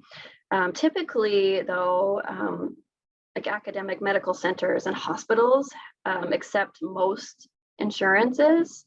There might still be some restrictions in terms of like how many sessions you're approved for, what types of services they would approve. So the best thing would be to go to your insurance company and really ask them about mental health care, what they cover, what they don't cover, and then if they can provide you with referrals. And unfortunately, there are a lot of mental health practitioners that just don't accept insurance at all. And is that generally just because of the administrative costs of billing and that sort of, or the time and effort it takes to understand billing, which can be pretty complicated? Yeah, I mean, it's very complicated. Sometimes practitioners, because of the administrative time and because of the reimbursement rates, can be really low. And so that's one reason. But there are lots of mental health providers that do accept insurance, especially through academic medical centers and hospitals.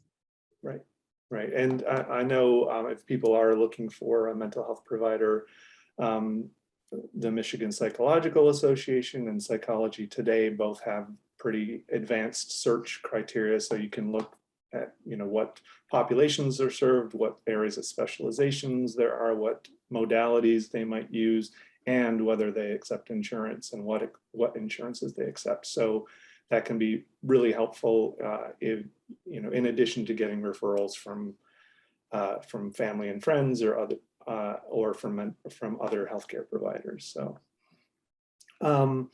speaking of which, another thing that we hear a lot of from both adults and parents is difficulty finding mental health professionals with specific experience with psychogenic non-epileptic seizures. Mm-hmm. And we know that as well, that there's just a very limited experience with that. Any advice for how to find someone with that particular experience? I actually have a list of Michigan providers who have some experience with PNES. So I can send that. If you send that to me, that'd be great. Yeah. Yeah. Awesome. But that's totally right. There is definitely a shortage of providers. At the University of Michigan, the Department of Pediatric Psychology, we have 3 psychologists who have expertise in helping kids and teens with that. Mm-hmm. A person who, this is not a question, but a comment that once you find a provider, it seems that many providers end up leaving the state. So, there's, it's not only a matter of finding one, it's a matter of keeping one. And as you mentioned earlier, just finding someone who's a good fit, because someone can be an excellent mental health provider and have great experience, but for whatever reason, it's just not a good fit. So how do you talk with families about that process of, sticking with it and trying again, if you've tried psychotherapy and maybe it didn't work the first time, or maybe it wasn't the right connection, how do you help patients or families to not lose patience and to continue to pursue that? Right. So, one thing that can be helpful is seeking out a therapist who has expertise in what you're looking for. So, cognitive behavioral therapy, expertise in PNES, and if you've found a therapist and the relationship didn't quite click, typically encourage people to give it another try. So like 3 sessions with somebody. And if that really didn't work, then trying to find somebody else. And again, the 3 session sort of guideline. But it's also important to have a conversation with your kid about like who they might feel most comfortable talking with. So sometimes, they would prefer a male provider, a female provider, or somebody who's younger, or somebody who's older. They might not want somebody who is, who's going to tell them what to do or is very directive, or they really might want that. And so having that conversation, and then when you're meeting with somebody, asking them about, those particular preferences and see if they can fit what your child is looking for or would prefer. It's really, really important. Yeah. As far as you and your colleagues, have you been using telemedicine a lot more because of the pandemic, and do you expect that to continue after hopefully the pandemic is over? Yes. So we've definitely been using telemedicine. We are opening up to in-person appointments because some people prefer that. And so we have a bit of mix now, and we do expect that to continue, having both in-person and virtual sessions even after COVID. Right, and certainly that's something for people in rural and underserved areas that can be particularly helpful if you have limited options in your local community. Yeah, and one good thing about COVID is it's actually like everybody's now online, and so most therapy can be offered virtually. Great. Okay, well, I think we'll go ahead and wrap it up. I'm not seeing any other questions. So again, thank you so much for a really sensitive and thorough coverage of this topic. And okay, Welcome back. I hope you all had a chance to stretch and grab some lunch. Saw some people shared what they were eating. It was making me hungry. So now let's begin our parenting open forum. Again, I'm Russ Derry, the Director of Education for Epilepsy Foundation of Michigan, and I will be moderating this session. And we're pleased to have as our panelists, Angie Muncy, who's a parent of a child with epilepsy, Karen Wang, who's a parent of a young adult with epilepsy and autism, and again, Dr. Cassie Ross, who's a child and adolescent psychologist with Michigan Medicine. So we can actually take off that PowerPoint slide. That would be great, so we can see all of our smiling faces. Well, welcome everyone. Really appreciate you being here for this forum. Can each of you start by just briefly sharing your background and some of the challenges that you've managed that relate to parenting? Karen, do you want to go first? Sure, thanks, Ross. My name is Karen Wang. I have a 20-year-old son who has autism and epilepsy. He was diagnosed with epilepsy when he was 14 after he reached puberty, but we had suspected different types of seizures for many years before that. I also have a 14-year-old son who has a different set of neurological issues. Before I had kids, I was working on my PhD at the University of Michigan, and I was teaching high school full-time, but I had to quit everything 20 years ago when my older son was born. So I've been a full-time caregiver managing all the medical needs for 20 years now. Okay, well, thank you so much for joining us, and I'm sure there's a lot of really valuable experience that you'll be able to share today. Angie. Hi, thanks for having me. So I have an 8.5-year-old son who has multifocal epilepsy. He was diagnosed at 2 years old, and the diagnosis, I feel, just keeps growing and changing as he grows and changes. He has medication-resistant epilepsy, so he just had a resection in April, and he's back to having 10 to 15 seizures a day. So we're still, on our journey. He has a lot of different triggers too that make it extra complicated. Like he can't watch TV. We don't have a TV in our house anymore. He can't do virtual school, which was a problem with COVID. So lots to talk about and share. Hopefully it'll help others too. Great. And Dr. Ross, obviously you've introduced yourself in the last session, but you can talk just a little bit about what maybe your role is as a psychotherapist in working with parents. Of course. So my primary position is providing psychological services to kids and teens and families while they're admitted to the hospital. And so I often meet patients with epilepsy, if they're undergoing an EEG, or if they're admitted because there's increased frequency of their seizures, or they just can't manage it, or they're there for surgeries. And so my role there is to support in coping with being in the hospital with their illness, medical trauma that's related to being in the hospital, and helping parents navigate how complicated all of the resources can be, including communication with doctors and nurses and social workers. Right. Absolutely. So I think we can all agree that parenting is hard.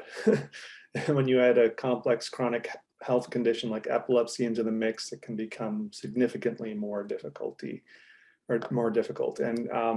parenting philosophies and strategies vary widely, and parenting advice, you're getting it from all over the place, from friends, relatives, authors, professionals, websites. That can be all over the map. So if you think about any aspect of parenting, whether it's discipline or sleep or nutrition or safety or how hard to push your children, you can find dozens of different recommendations, many of which are actually contradictory. So in addition to all of these challenging decisions that parents face, and that self-doubt about whether you've made the right decision, which I deal with that a lot. The day-to-day stress of parenting a child with epilepsy and associated conditions can be overwhelming at times. So with this in mind, I just want to acknowledge that nobody has all the answers, and all of us are doing the best that we can as parents. So everyone give yourselves a pat on the back. So for the next 20 minutes or so, I'm going to ask some questions to our panelists, and I encourage you in the audience to share your thoughts on these questions in the chat feature as well. So if you think about parenting questions for our panelists at any point throughout this session, please just enter them into the Q&A feature, because for about the last 20 minutes of the session, we're going to address questions from the audience. So let's start by talking about that delicate balance in between promoting autonomy while providing appropriate guidance and maintaining safety. Again, it's hard for any parent, and even harder if your child has epilepsy, but what are some lessons that each of you have learned in your attempts to achieve that balance between independence and safety? Would anyone like to go first? Well, that's one of the biggest struggles that we have right now with my 20-year-old. During his senior year of high school, he didn't have any seizures at all. And after he graduated, his health declined significantly and the seizures became much more frequent. So he had been enjoying a certain level of increasing independence, and we had to cut back on that completely for his safety. So at this point, he's counting down the days until he's 3 months seizure free so that he can start walking to the library by himself, or going to get a cup of coffee on the corner, that kind of stuff. But we've made numerous lifestyle changes through the years to accommodate him. And because respite care is so difficult to come by, my husband and I found that it was a better use of our time and energy just to do tag team parenting. One of us will take one kid and the other one will take the other kid. And we try to do the activities that he's interested in and allow him as much freedom with the safety of a parent nearby. So I'll take one son camping for a week, and my husband's taking the other one to Cedar Point, that kind of stuff. Yeah, that's tag team parenting. That's a good term, and I think that balance is an ever-shifting balance. So you always have to be nimble to that and to be able to adjust on the fly. So Angie, any thoughts that you have on that balance? Yeah, so my son was diagnosed when he was so young. It was really hard. We had to make a lot of decisions for him and try to interpret what was happening. So as he's gotten older and can communicate more about what's happening to his body, we try to involve him as much as possible in a non, fearful kind of way, and explain things at his level so that he understands and he feels like he's also part of those decisions when we talk about things, especially recently with surgery, right? We had done the keto diet and we said, we could do the keto diet again, and that might be a long-term thing. And he said, nope, let's do the surgery. Let's just get it done, see if it helps. So, it's been helpful to bring him on board. It's also been helpful in cases like Karen, you were mentioning too, similarly, we had to take away everything. I mean, we got to a point where, he was sitting in the dark. There was like no quality of life. There were just so many triggers. But, we found things that he could do. Like he can't watch TV, but we got an Alexa, device so he can play music, like old school radio. He can voice it up, cue up his songs. So we've gotten him into like music and books, to replace what kids his age would probably find in TV and movies. That's great examples. Dr. Ross, in a kind of a clinical setting, how do you counsel patients and families about that balance, and when it comes to healthcare decisions or that sort of thing, about the potential risks and benefits of various activities or various treatment decisions? Right, as both Karen and Angie mentioned, that there's so much loss of control with epilepsy, and communication, and including the child in decision making as within the guidelines is really important. And when there's these really difficult decisions to make, there's often not a right answer, which is really hard. But keeping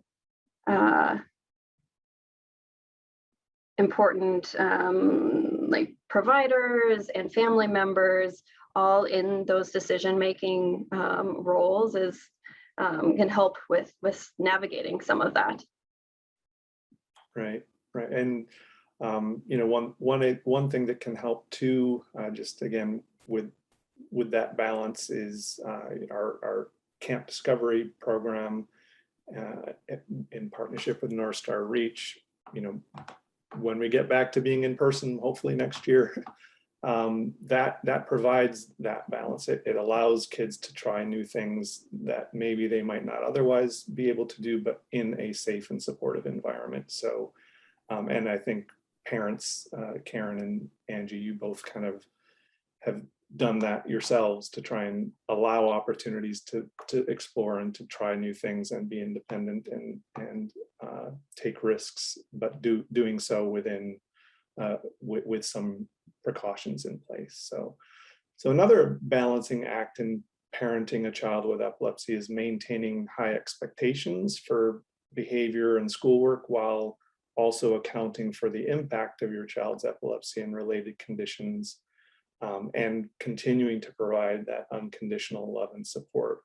So can you share your thoughts on this and maybe talk about any examples that might be helpful to other parents? Karen, do you want to go first? I was typing a comment in, actually. Oh, okay. Could you repeat that? Yeah, just the balance between kind of maintaining high expectations for behavior and schoolwork, but also accounting for that impact of your child's epilepsy and other conditions. Yeah. My son made it easy for us. He had his own high expectations that he wanted to live up to. So even though he has a cognitive impairment and he has autism, he had his heart set on earning a high school diploma. And we were able to work with the school team to make that happen. It took a high level of involvement from home, but he was able to accomplish that. And he even graduated on time with his peers. He took one class each summer that was required for graduation, and then that opened up his schedule for more of the electives that didn't assign homework, that were more within his abilities. So it didn't just take a village, it took a whole army to help him accomplish his dream of earning a high school diploma. That's great. But at the same time, because of his epilepsy and he was so tired from the medications, he couldn't do extracurricular activities. So we had to plan each day, hour by hour. We literally planned out the entire 4 years of high school at the beginning of 9th grade and how he would handle each day, day to day. Mm-hmm. Right. Angie, what are your thoughts on this? So the disruption of seizures within like his day-to-day life is somewhat newer to us. I'd say within the last year or so, they've become more of a disruption. And I mean, he's going into 3rd grade. So the first couple years we're kind of, let's just all socialize together. But now that it's getting more heavy in academics and setting him up for, future success, we did a trial run last year with a 504. That way we could determine this year if we need to go with like a formal IEP. But I'd say, having everybody involved, caregivers, everybody in the home, the school, it's been really helpful because, everybody's got a different perspective of what works, what doesn't. And I think from a broader perspective of, as parents, we hope for the absolute best for our kids and, super achievement, but we have to kind of scale that back sometimes when we see their own personalities come through and, what their interests are. And I think epilepsy is like one of those extreme cases where it's just like that, but, we have to understand they have other struggles sometimes that, we can't compare kids. And even, the standardized testing we might see in school, what they consider to be normal, what does that really mean, right? Like we want our kids to be healthy and safe and happy. And I think as long as we can accomplish those things, they're on task, right? Right. Absolutely. Yeah. And Dr. Ross, you mentioned in your last presentation as a contributing factor to some mental health challenges is lowered expectations from whether it be parents or school professionals or peers. What are your thoughts on that, and what, again, how to balance expectations with or encouraging high expectations while being realistic at the same time. Right. So it can be really, really challenging to know what a realistic expectation for different kids are. And this is why the community, family, medical support is so important, is to help really understand what is a realistic expectation. One thing that can help with that is the neuropsychological assessment that we've talked about before. So it can help us understand the child's strengths, but also some things that might be a little bit more challenging. And then within that, how can we support the kid in expectations while providing interventions to make the things that are challenging a little bit easier. And so having a neuropsychologist involved in helping kind of figuring out where realistic expectations should lie would be important. Right. And Karen, you mentioned an example of your son's goal to graduate, and that when he mentioned that to you or discussed that with you, I imagine there might have been part of you that was concerned, okay, is this realistic? But you supported it and it happened. Have there been examples where, for any of you, where maybe that goal that they shared with you was not realistic, and how did you deal with that in a way that was not, discouraging and demoralizing, but that was maybe preventing unnecessary hardship? It's again, that's one of those terrible, challenging balancing acts. Do you have any examples of situations like that? Since graduating high school, my son's health has declined significantly and his epilepsy is intractable. It's primary generalized epilepsy. And he's had a hospital stay, he's had emergency room visits, he's had testing week after week. So he had all these goals. He wanted to live independently. He wanted to have a job, things like that. And that all got shelved. So what we had to teach him is that health comes first, that your job right now is to take care of your health, and to create new goals that are more realistic. So I give him a daily to-do list, things like playing his guitar, taking time to rest after lunch, limiting the screen time and all that stuff to reduce the risk of seizures. So he knows that by taking care of his health, he is working towards those longer term goals. But even now, they seem further and further out of reach. Angie, any situations like that where you had to address goals that maybe you were concerned about their practicality, I guess? Yeah, I think this last year was a big struggle because, like I said, we were doing virtual school. We weren't going in person because we were also in and out of hospitals. The laundry list of tests that were shown up on that slide about, pre-surgical evaluation, we had to make that our priority. And it came down to something simple, like you can see, friends, or you can see Papa, who's like his best friend, my dad. And that's a really hard decision to have to force on an 8-year-old, right? You can see your peers, or you can see your family. And it was just trying to break it down into why that had to happen. I think COVID also made it extra complicated this year to, further complicate seizure and epilepsy decisions. But he understood, and he understands what's happening to his body and why it was important. And I think it was helpful to get him on board and have him see that perspective. So it wasn't ever like a forced decision on him. He arrived to it on his own with the evidence provided. So that's been helpful as he's gotten older, to reason with him. Right. So you mentioned the pandemic. That was obviously a major challenge and is a major challenge for parents and children alike. And as families prepare for the likely return to in-person education, what are some things that parents can do to kind of help ease this transition and manage the anxiety and other difficulties that may come along with it.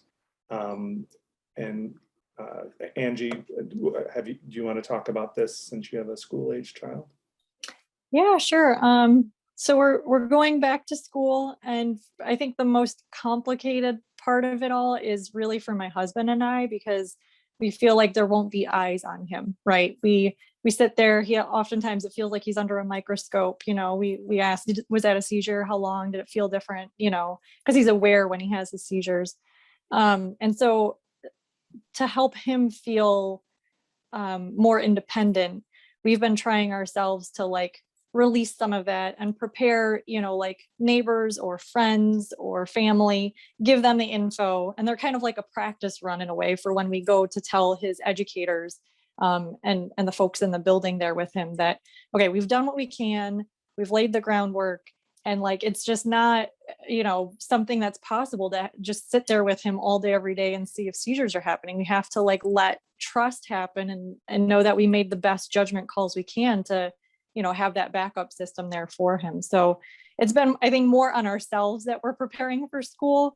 But we've also, talked to some outside professionals that have put more IEPs and 504s together, because I feel like I just didn't know what to ask for.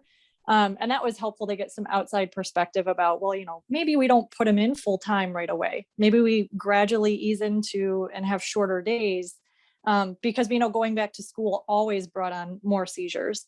So there's lots of tips like that I think outside professionals, or even the foundation, the parent group, it's great to hear tips from each other too. Right, great. Any other thoughts on that before we move on to the next question? Well, any type of anxiety for back to school, one of the things that I would always do for my sons is walk through the school several times during the summer leading up. I get permission from the principal. Actually, I tell the principal that I'm going to show up. I don't ask permission, and contact the IEP team to let them know that that's what I'm doing. It's a little more difficult with COVID. They don't want as many people in the building, but if it's mostly empty, you can usually get permission now. The other thing is I have done that too with when my son had severe separation anxiety, gradually lengthening his school days and stepping away further and further each time. And you don't have, if your child has an IEP, you do not have to start with a full day of school. You can start with half an hour or an hour and just gradually build it up. And I found that usually 6 weeks is the transition time that it takes to build that up to ease that anxiety. Right, really valuable. Dr. Ross, any thoughts on that? It can be so complicated because every kid and every family has different needs or different things that can be more challenging with school. Again, the most important is open communication, making sure that everybody is aware and has a plan of what to do, or having a plan with your child about how to talk about these things with other kids, or what things that they feel like they need to help them in school, and how to deal with things like bullying, because we know that kids can be pretty ruthless, but having conversations about that and being prepared ahead of time can really reduce that impact of bullying. Right, and I think in terms of the students or your children being involved, I think a lot of times they're forgotten in the IEP or 504 process that they actually have a voice. If they're old enough and capable to share that, then they should absolutely be involved in IEPs and 504 planning, and can often contribute things that maybe the parent or the school staff did not think about or did not recognize. So for children with more severe forms of epilepsy or multiple disabilities, caregiver burnout is a real concern, and the impact on a parent's physical and mental health can be significant, and that in turn can affect their ability to care for their child. Can you talk about the importance of self-care and any kind of specific tips or resources that you've used and that can help parents to stay well in the midst of caring for a child with significant health challenges?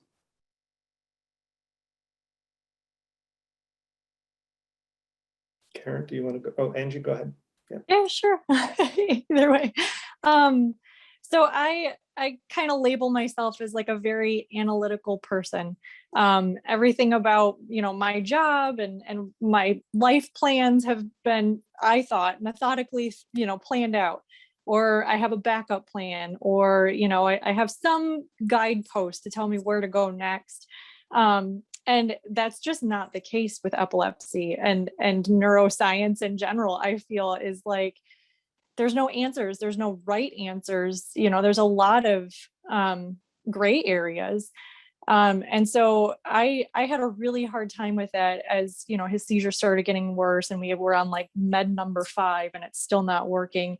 And I knew that I was going to have to make a decision about whether or not my son has surgery, a pretty extensive surgery. So it was a few years ago and it was just, I felt completely helpless.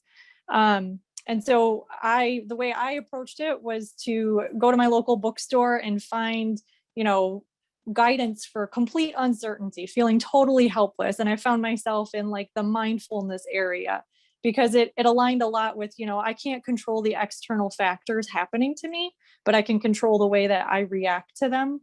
And I found that so helpful for myself that I started doing, mindfulness or like guided meditations with my son. And he told me just the other day, yeah, when I had that MRI, I put my hand on my belly and my hand on my chest and I calmed myself down. I could feel my breathing. So I think that was like a positive self-help, I had to reach bottom to find it, but I found it and it was helpful. I also want to just add to, my husband knew that I was going to be doing this call and he wanted me to highlight from his own perspective. He recognized that he needed more professional level of help. He was having a really hard time, almost like PTSD type symptoms. And so he recently did that. So, mental health and burnout is real. And it's important to recognize when you need to reach for professional help too.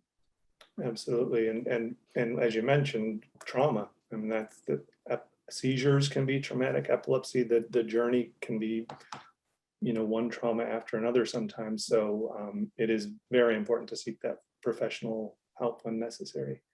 Mm-hmm. Dr. Ross or Karen, any other thoughts on that? Yeah, I have also pursued counseling many times through the years. For me, it has not been very helpful because the problem has no cause and no solution. So what I'm looking for in my self-care is problems that have causes and solutions. I walk about 5 miles a day, sometimes by myself, sometimes with a friend, and just chat with a friend while walking. I exercise at home. I make sure that my sons see me exercising and taking care of myself every day. Sometimes I just drink a cup of tea and look out the kitchen window. I visited my dad and helped him pack up his house to move to a senior apartment because to me that had a clear cause and a clear solution. It was easy. I volunteer a lot. I volunteer with the PTA at my children's schools. I was actually the PTA president while my son was in high school, so that I always had an excuse to be in school and make sure the IEP was being followed. I volunteer with Boy Scouts and volunteer with my church. I find that having any type of spiritual practice really helps. Whether it's for you, it's just walking in the woods or doing breathing exercises. Any type of regular spiritual practice really reduces the stress level. Dr. Ross, any thoughts on that?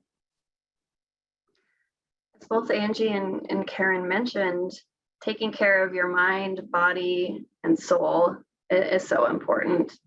And oftentimes, things like nutrition or sleep can really get disrupted when you have a billion other things that you're trying to manage and really in an impossible situation. So taking care of sleep and nutrition and doing something for yourself, whatever it is, that brings you joy or brings you calm, relaxation, even if it's a short period of time. Every day you do this one thing for 5 or 10 minutes. And over time, that will really build up and you'll have more and more abilities to keep bringing those things in.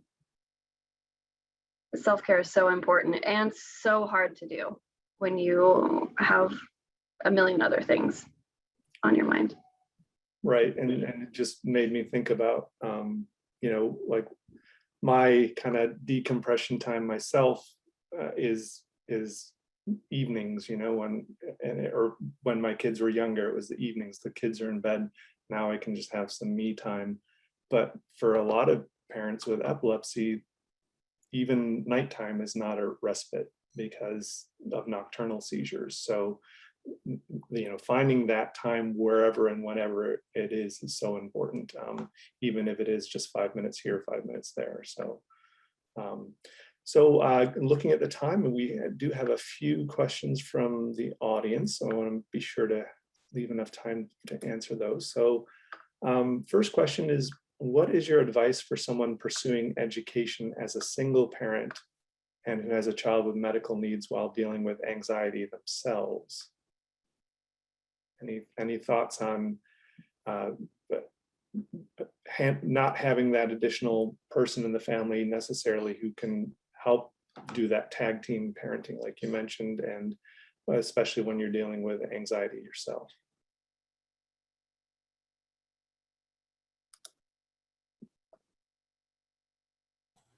Well, I would say, who are the people in your life who can support you on this journey? So even if you don't have a full-time partner, identify the person who can help one afternoon on a Saturday, for example, or somebody who can help with pickup or drop off at school. So identify specific things that people can do, that you do have people in your life to help with. And regarding your own anxiety, I would say those stress reducing activities, the breathing exercises, taking walks, exercising, even if it's just a few minutes every day, it really does help reduce the overall stress level and anxiety level over time, and it becomes something that you look forward to. So just those small things are first steps that you can take.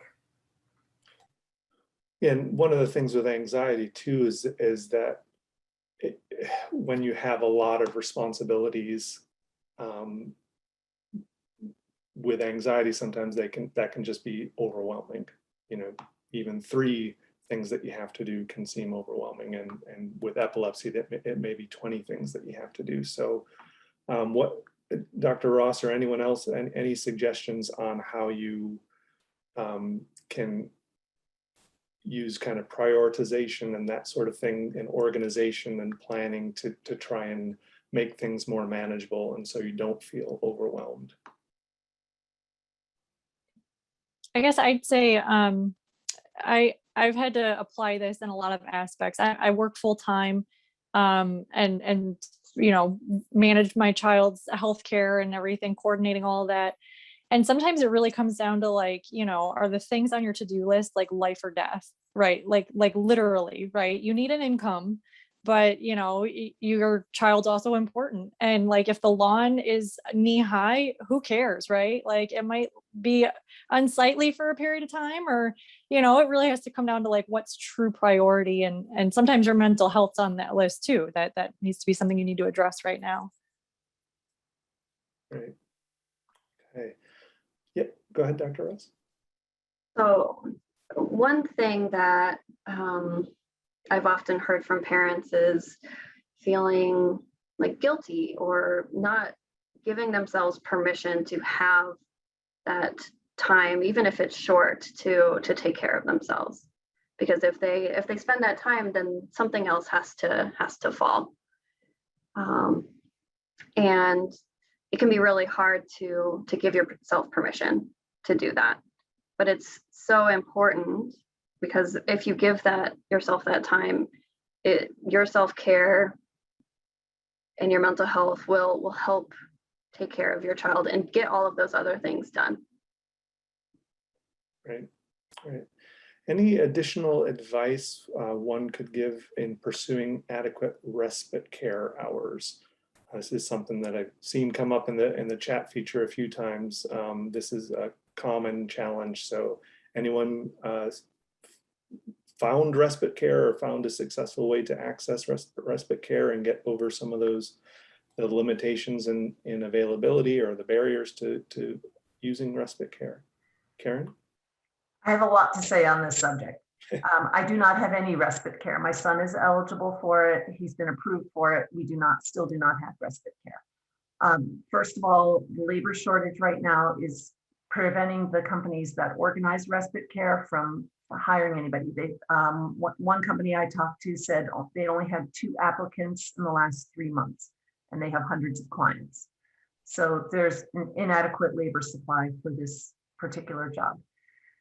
So even if you get approved through the county agency, you're not going to get it at this point. I have friends who have been on the waiting list for 3 years or more. So that's a big problem. You're more likely to find somebody if you canvass your friends, your family, people at school, at church, wherever you can find somebody who might be interested in taking care of your child. None of my extended family has ever taken care of either one of my sons. Frankly, they're afraid to because of all their medical needs. So that's, again, why my husband and I do tag team parenting, because we do not have anyone else. Sometimes I have been able to find an enthusiastic teenager who can fill in for a few hours here or there, usually somebody who has a sibling with disabilities who feels comfortable and isn't afraid. And I pay them very generously for that short period. But good luck. That's all I can say. Right. And I know the current administration does have improved payment and improved investment in our care economy as part of their priorities through the infrastructure plan. Yes, you can write to your congressional representative and your US senators and ask them to pass that legislation that is pending right now in Congress. I have written to my congressional representative. Right. And that goes for respite care, that helps with care for older adults, it just across the board, and direct care workers are underpaid, and as a result we have not nearly enough of them, and there's tons of turnover. So I think it is absolutely something our nation has to prioritize, especially with the aging of the population, and I'm glad to see that at least there's some movement in that direction. But definitely, if this is important to you, reach out to your legislators and anyone else who's involved in those decision-making process. So anyone else have thoughts on that before we go to the last question here that we have? Okay, so the last question is for Karen. My oldest son started having seizures last summer at age 15, and we're still trying to get them under control. Every time we think we have it, something happens. My question is, did it take a long time to get his seizures under control when it first started?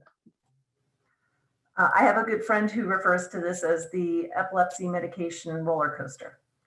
So in my son's history, we've had periods of 6 weeks up to 13 months where he was seizure free, and he seemed to be doing great with the medication. And then we've had clusters of seizures until his epilepsy became intractable. So enjoy the good times when they come, and work closely with your medical team when you are facing these clusters. Right, and it was mentioned in Dr. DeVries' presentation, but I can't emphasize this enough. If you have failed to get, or if important distinction, if medications have failed, 2 medication trials have failed to bring your seizures under control, or if you've been with a general pediatric neurologist for a year or more, and you're still having seizures, then see an epileptologist at a comprehensive epilepsy center. Can't emphasize that enough. Other thoughts on that last question? I know it was for Karen, but anything to add to that question? If you're not doing it already, make sure that you are keeping a seizure diary so that you can identify any possible triggers or environmental circumstances. Make sure that you're keeping track of dates and times and lengths of each seizure, what medication the person took on that day, and try to keep track of as many details as you can. You'd be really surprised what types of correlations you can come up with. Right now, we're starting a ketogenic diet for my son to try to limit the seizures and help with some of the psychiatric and behavioral issues that come with it. And there's a lot of things that you can still try even after failing 1 or 2 medications. We've failed 5 medications already. Mhm. Right. So another question is dealing with setbacks. So epilepsy is kind of a condition that's characterized by setbacks. You know, things are going well and then you have a breakthrough seizure, or the medication seems to be working and now there's side effects, or something along those lines. So what are some of the things that you've done as parents to build resilience, you know, when you have those setbacks, so that kids can bounce back? And what else you've done to help build those self-management skills so that kids feel like they have some degree of control over their epilepsy? Angie? So yeah, I can start. So it got really heavy when, you know, my son asked me one day, why did God make me this way? You know, like, how do you answer that? Right? Like, not just I'm different than someone else, but like, why specifically am I this way? And I think I had to think about it, right? And like how to approach that and explain it in his terms. And I told him that, you know, he's bound for great things in life. Like maybe God gave him some early struggles because he's going to be ready for bigger struggles later, or things that other people might get totally set off course with. He's already so much more resilient than most adults I know. And he's so much more empathetic and understanding of his friends than most adults I know. He's like truly an inspiration. And, you know, when you kind of spin it in that way, right? Like, here's the things I can't do. Here's the things I can do, or the things I can't do yet. It's been very helpful to reframe it that way. Recently when he had surgery too, I mean, he was, you know, fully functioning. He was on a soccer team, and like the day after surgery, we came home and we had to help him walk. He had no like use of the left side of his body. And that was a big setback. We had, you know, tape marking our house so he knew where threshold and like level changes were happening in the floor. But he's persistent and he's back playing soccer again. And, you know, he's one of those, like, nothing's going to get me down. I'll find a different way to do something. Right. Yeah, Karen? My son also has an incredibly positive attitude. He keeps a gratitude journal every day where he tries to focus on positive thoughts. I spend a lot of time coaching both of my children on remaining positive in the face of adversity and working through anxiety. So over time, he's been able to internalize that. That's something that I've reinforced every day of his life. And he does have a lot of things to be grateful for. And like Angie said, focus on what the person can do. So my son was able to join a writing group at a local agency, and the writing group after a year put together a poetry book. So now my son is a published poet. He is able to, he has difficulty with fine motor skills, but he is able to handle a camera. So when we go hiking, he brings the camera, he takes photos, and he has exhibited his nature photography. We donated some to the Epilepsy Foundation. So if you focus on the small things that the person is able to do over time, it can develop into something really beautiful. That's really important. Thank you so much for bringing that up. And I think that's a great sentiment to close on here today. So really appreciate you all sharing your wisdom and your experiences and your honest thoughts on this complex topic. I mean, parenting, as we said, is very difficult, but you're doing an amazing job. And thank you, Dr. Ross, also for all of your insights as well. So we are going to move on to our next session. And that is effective communication in special education planning. And we are pleased to have with us Megan Dennis, who is the Education and Volunteer Services Manager at Oakland Mediation Center. So welcome, Megan. Let me see if we can pull down that slide, and then Megan can share her screen. That'd be great. Hi, Megan. Hello, everyone. Thank you so much for having me today.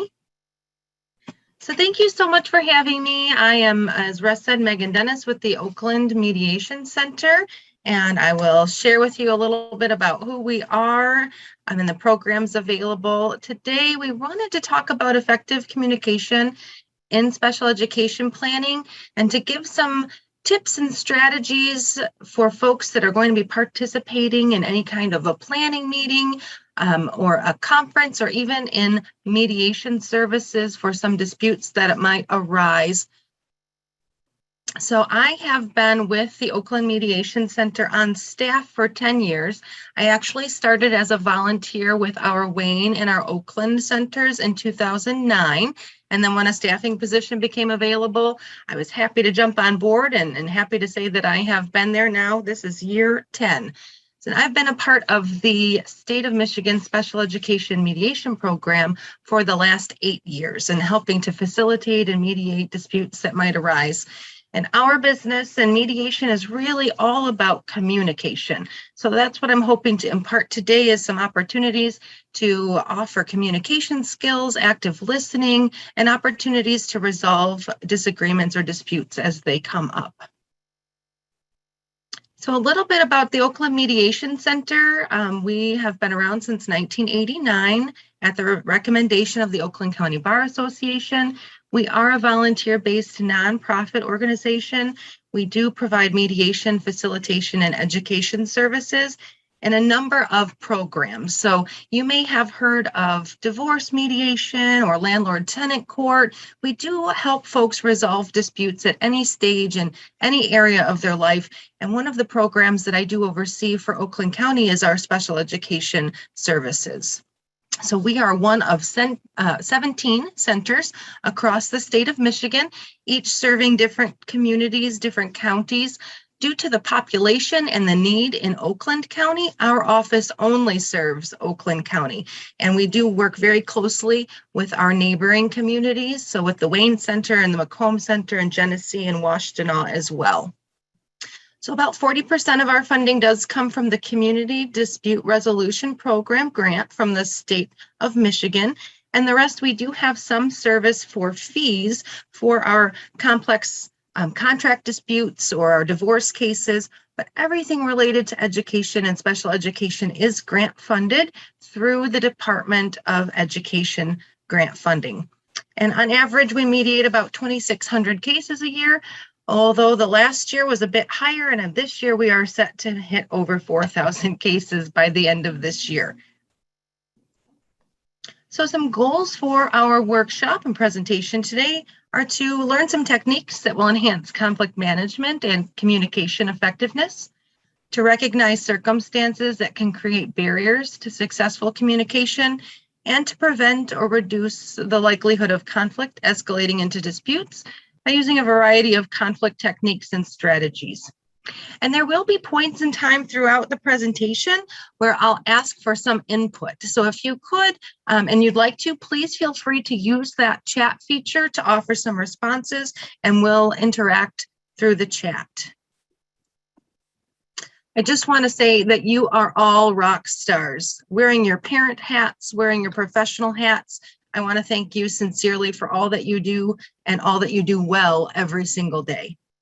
For some of you, these may be refresher of skills or maybe some new perspectives. We're hoping to show trust in the team that support our kiddos in school as the experts. We want to recognize strengths of our kiddos, our students, and our children, as well as our team members that will be coming to the table to help us through our discussion. We want to acknowledge when we do need support or when we can step away from a situation.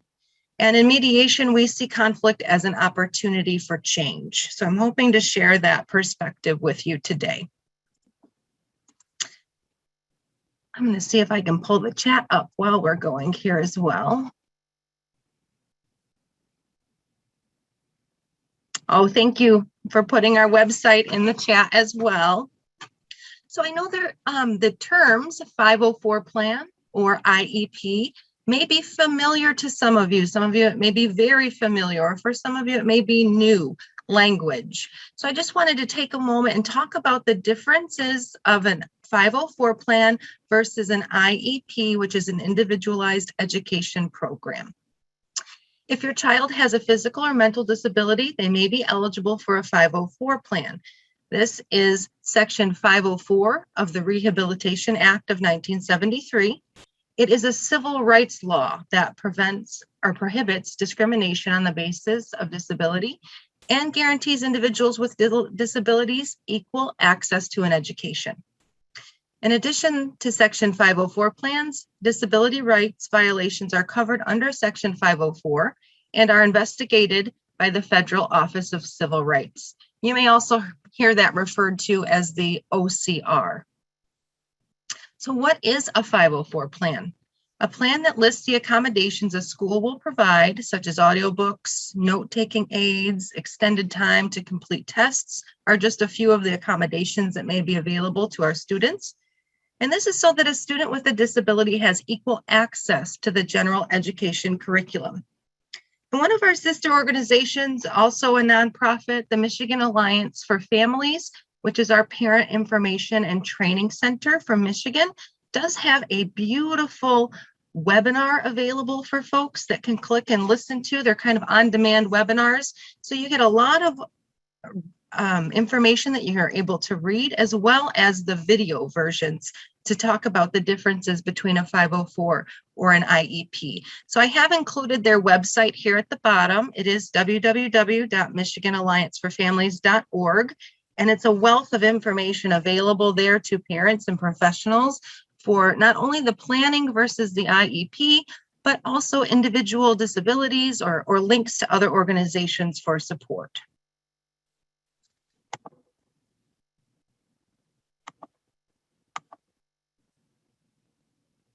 Perfect. Thank you for sharing that in the chat. So a little bit more, 504 plan is not an IEP. And an IEP requires more specialized instruction. Section 504 does not provide funding for special education or related services. If a child does need extra support to help learn or help access learning, he or she may need adaptions. And adaptation refers to both accommodations and modifications. To qualify for special education services, a student needs to meet the eligibility requirements in one of the 13 categories described in MARS, which is the Michigan Administrative Rules for Special Education. The definition of disability under Section 504 is different. Often, if a child does not qualify for special education services, parents can look to a 504 plan. Now, Michigan is unique in that we do have the eligibility categories for special education supports and services. I like to think of special education as a house with 13 doors.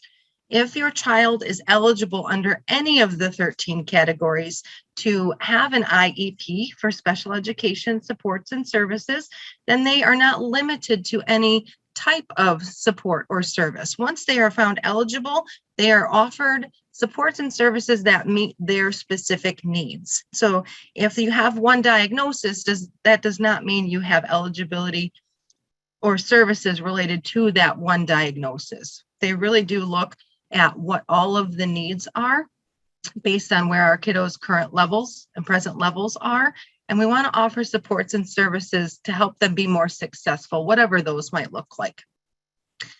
All children with an IEP have already been identified as having a disability and therefore are covered by the protections against discrimination under Section 504.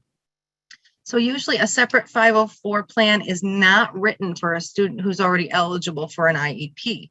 The IEP is considered a more robust document that would include the same things that would be in a separate 504 plan.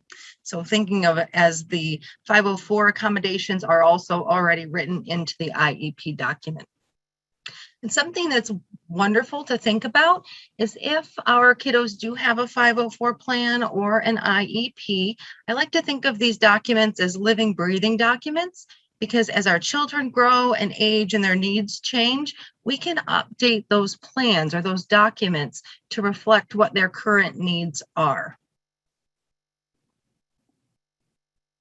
So in our role at the Oakland Mediation Center, we are often called if there is a need for improving the communication or the relationship, or even building trust. Sometimes we're called in when a parent is new to the world of diagnosis and special education and trying to understand what does all of this mean. So oftentimes a facilitator is called in when there's not a conflict yet, but maybe there's just a need for additional support, helping keep an eye on the clock to make sure that we can accomplish our goals within the timeframes that have been set. So we are seen as a neutral third-party support that is there to help the parents and the school have effective communication, to handle any disagreements or challenges that may come up, and help explore options to really meet our students' needs. So I love to share this quote when we do our trainings. For our mediators and our facilitators, we have a quote that we like to use, and it says, "Peace. It does not mean to be in a place where there is no noise, trouble, or hard work. It means to be in the midst of those things and still be calm in your heart." So when we attend to help support a group through facilitation or mediation, we're not directly invested in the dispute. We are there to help support, help explore options, and really make sure that everyone has a chance to speak up and be heard, to share their thoughts, and to brainstorm together.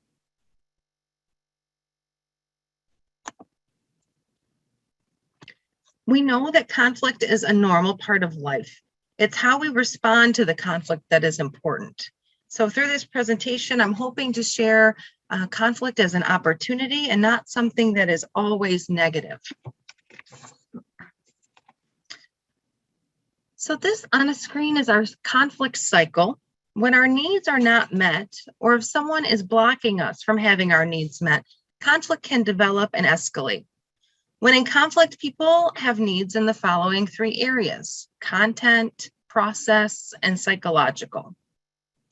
Content, each person has something that they want to achieve, and conflict can escalate when we're not given a chance to share or state what we want, when we feel that we're having our needs blocked, or when information is interpreted incorrectly. Process is really about issues of fairness. Often these have to do with a violated process expectation of how we thought things should go.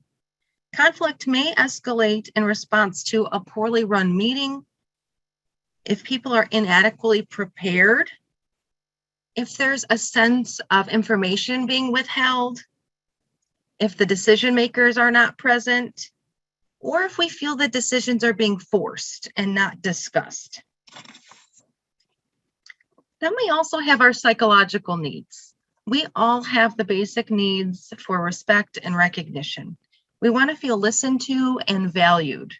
So conflict can escalate when blame is placed on us or we place blame on others, if assumptions are made about ulterior motivations, or when behaviors are used to further inflame. For example, if somebody is saying "you" statements, those can often inflame the conversation. We know that conflict in a diverse group is normal. We often focus on content needs because they are concrete and visible, but the process and psychological needs can be hidden and require the use of listening skills to uncover and address them. A functional special education team should have differences in their thinking so that the likelihood of more creative outcomes can be achieved. Successful team members need to be able to articulate their underlying interests in order to find solutions that can integrate their different perspectives. So content is about what we want to achieve. Process is really about fairness. And our psychological needs are about the respect and recognition, feeling like an equal team member.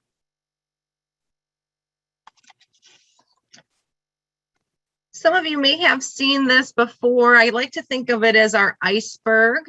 At the top, we have our position. These are often demands that folks come in with, statements of what they want, what they must have, or what they're not willing to do. But we know that there is an emotion that's driving that statement, driving that position, and it's really how they feel about the issue. And the red dotted line to me represents the sea, and the larger piece of our iceberg would be under that water. Those are our interests, which are often hidden and harder to articulate. And that is really, what do we need or value? So in mediation and facilitation, we work to really uncover what those hidden interests are. What do folks really need and value? What do they need to share that maybe they've been unable to at this point?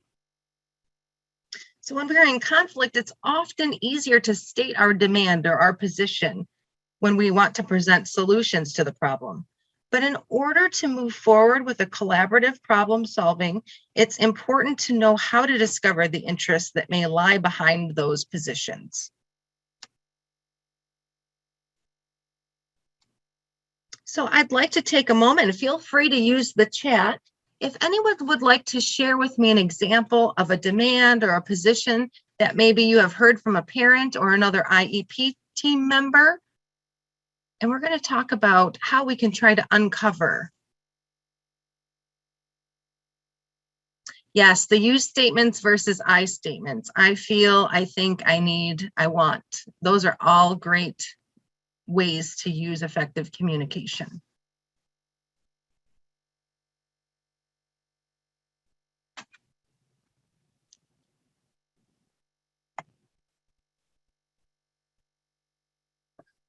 Thank you, Russ. So the school may say they don't have the staff or time to provide a particular service or accommodation.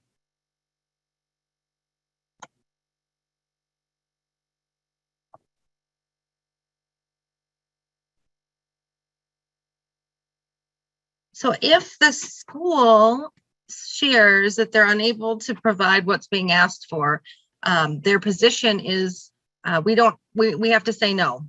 We don't have staff. So we need to ask some questions to try and uncover maybe the interest that the school is sharing as well. Yes, thank you, Renee. So Renee has shared that it can be especially frustrating if the team doesn't take the diagnosis, symptoms, or needs seriously.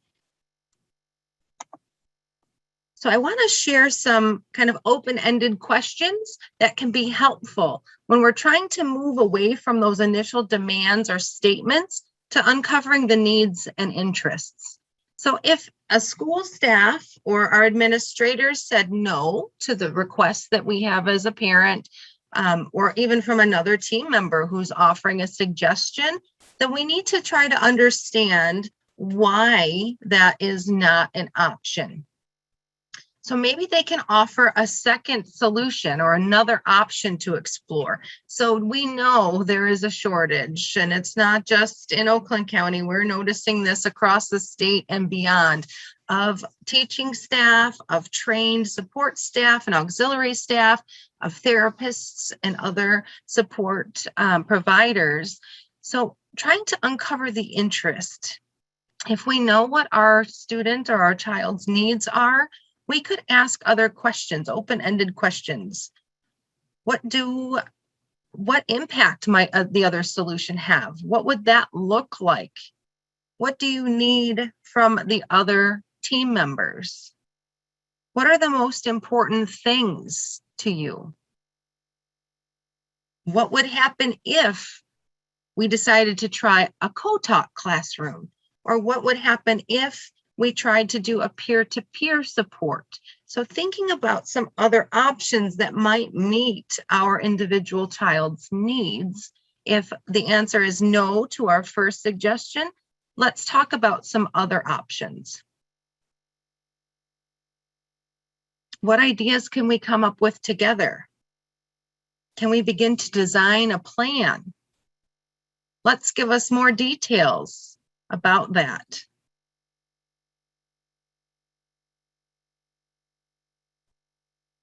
I'm looking back through the chat here. Thank you so much for your responses. Yes, so I'm definitely hearing that there are some concerns about stereotyping or assumptions about epilepsy rather than addressing what the students particularly need.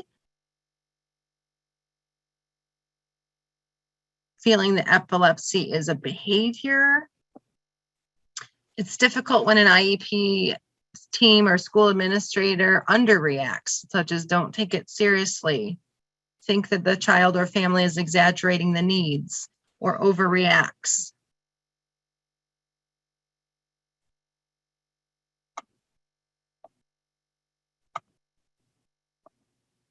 When other options are presented, they were shot down. I've turned it back to them and suggested what they had to offer, suggest. Absolutely. So if you feel like everything you're coming up with is not being accepted as the best option, then we turn to the rest of the team and ask, well, what are your suggestions? What are your thoughts? How can we meet the need?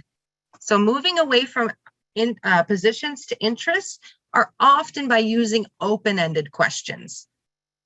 The how, the who, the wheres, avoiding why questions, because whys can often be seen as an opinion or a division, and it can cause further divide between the team members. So we definitely want to encourage you to start thinking about these open-ended questions to try and understand the need or the value beyond the demand or the position that is shared.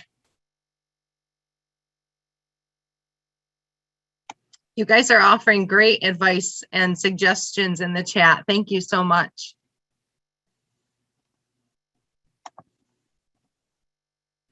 So if you know that you have a meeting coming up, we wanted to offer some tips to prepare in advance.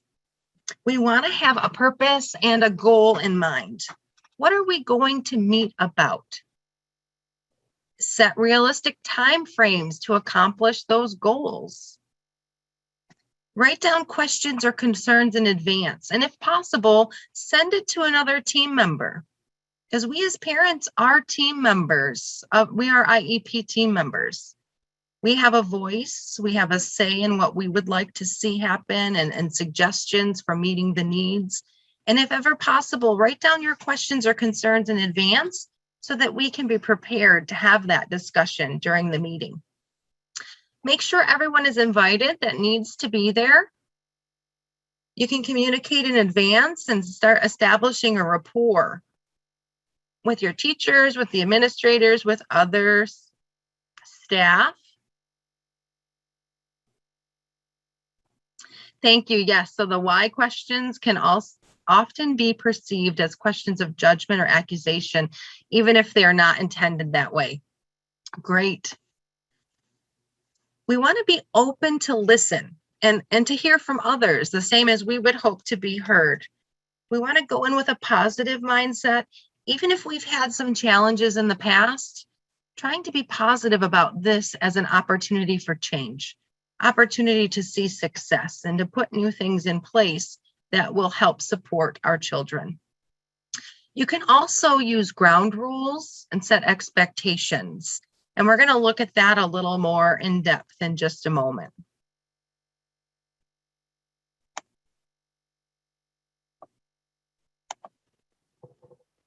So if possible, we want to establish ground rules and enforce them.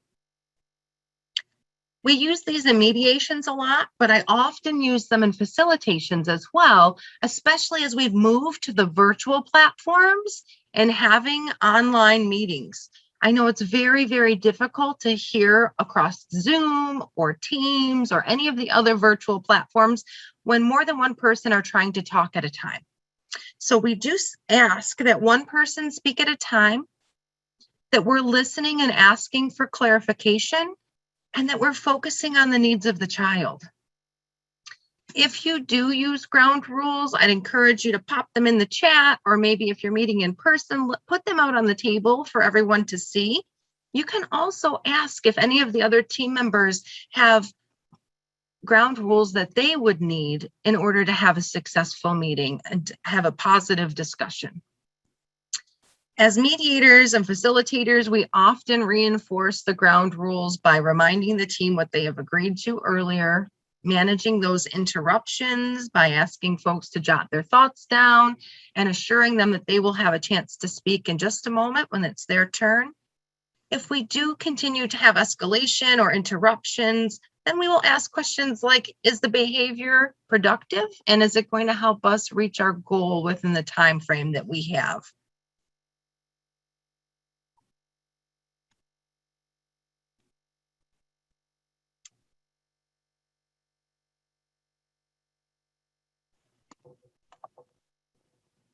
So some tips for during the meeting. So we talked about how to try to set it up for success in advance, ensuring that we're communicating, inviting all the appropriate people, setting realistic time frames, and having goals for the meeting. So during the meeting, we're going to be assessing ourselves and our body language, how we're communicating to the rest of the team. I would encourage you to take notes or summarize for facilitated meetings or IEPs. They can be recorded. I know a lot of parents and a lot of schools will use a recorder to capture everything, and so they can go back and listen if they feel that's more comfortable and helpful than just taking notes. We do want to manage interruptions, ask questions for better understanding. And I challenge all of my classes when I'm teaching communication classes and mediation classes that if we could listen to understand rather than listening to respond. And that challenge I offer to everyone is because if we're busy preparing ourselves, ready to defend ourselves, we're not really listening to understand the other person or the other side of the issue. So it doesn't mean we have to agree, but if we have a better understanding of where they're coming from or what their needs might be, we'll be able to adapt our response and hopefully make some progress. We can always take a break if needed. We do want to make sure we're focusing on the goal, focusing on our students' needs. And during the meeting, capture any action items and have a plan for following through on those. So as I mentioned, our self-awareness and our body language and how we're communicating, it also means how do we look while we're communicating to other folks. So I'll let you in on a little secret, and some of you may already know this, but as we're speaking, we're sending messages to the listeners. So in a meeting, as I'm speaking to you all, I'm sending messages to you through the words that I use, through how I look while I'm speaking, and also my pitch and tone of voice. All of these three things really are the communicators for how a message will be received. So 55% of how a message is received is through the body language, facial expressions. Those are the most conveyor of emotional info. Our posture and our gestures, these can create a feeling of openness or of rejection of how we look when we're speaking. 38% is actually the tone of voice. So the message that we transmit through the tone and pitch and pacing of our voice. It's really how we say something, not what we say. Only 7% of the message received is through the words that we use. And that might be surprising to some of you, but I love to use the example of my dog. So I'm a dog mom, and I think of how the dogs respond. If I'm smiling and my tone sounds happy, it's maybe higher pitched, and I'm talking to him and maybe I say, I'm just going to leave the gate open and let you run out. You're the worst dog ever. But I'm smiling and my tone is good. He's going to wag his tail and he's going to be so excited because he's not listening to the words that I'm saying. Now, if I kind of furrow my brow and deepen my voice a bit and tell him that he's the best dog ever, I love him so much, I'll never let him go, he might cower down a little bit and be confused by the message that I'm trying to send him because my face looks different and he's not sure if I'm happy or not. The same is true for our little ones, right? Our kiddos are looking at our face and checking for it. Are things okay? Are they not okay? So they're really monitoring our body language as the biggest conveyor of how a message is sent. So I have up on the screen here, what message is our body language sending? If somebody has their eyebrows raised, they may be in disbelief or surprised by what's being shared. They may think it's suspicious. If they have clenched fists, they might be thought of as angry or uncomfortable.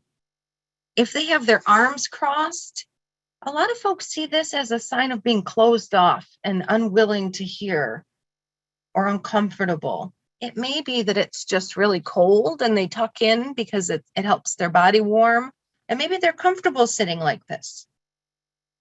If I lean in and tilt my head in, it shows that I'm interested in what you're saying, but I may also be having difficulty hearing. So I may need to adjust so that I can hear better.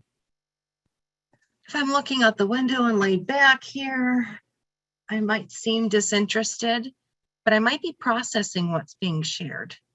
I could also be thinking that I would rather be anywhere but at that meeting at that moment. So the key is not to assume based on the body language that we're seeing on the folks around the screen or around the table.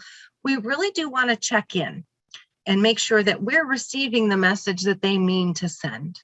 And so this little secret is important for you as well. When you're attending your next meeting, being conscious and aware of what message am I sending through my body language, through the tone and pitch of voice, and also the words that I'm using.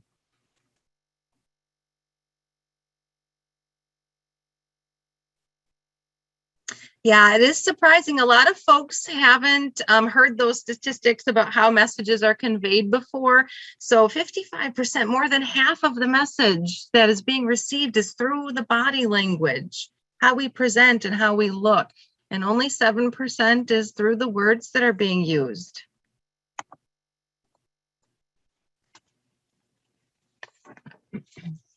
So active listening skills, which we impart to all of our facilitators and mediators, these are great for everyday life. These are things that can be used at home, in the workplace, in social outings, at our IEP meetings or our school meetings. Encouraging is one skill that shows that we're conveying our interest. We do want to encourage the other person to keep talking. And when you're encouraging, you don't have to agree or disagree with what's being said.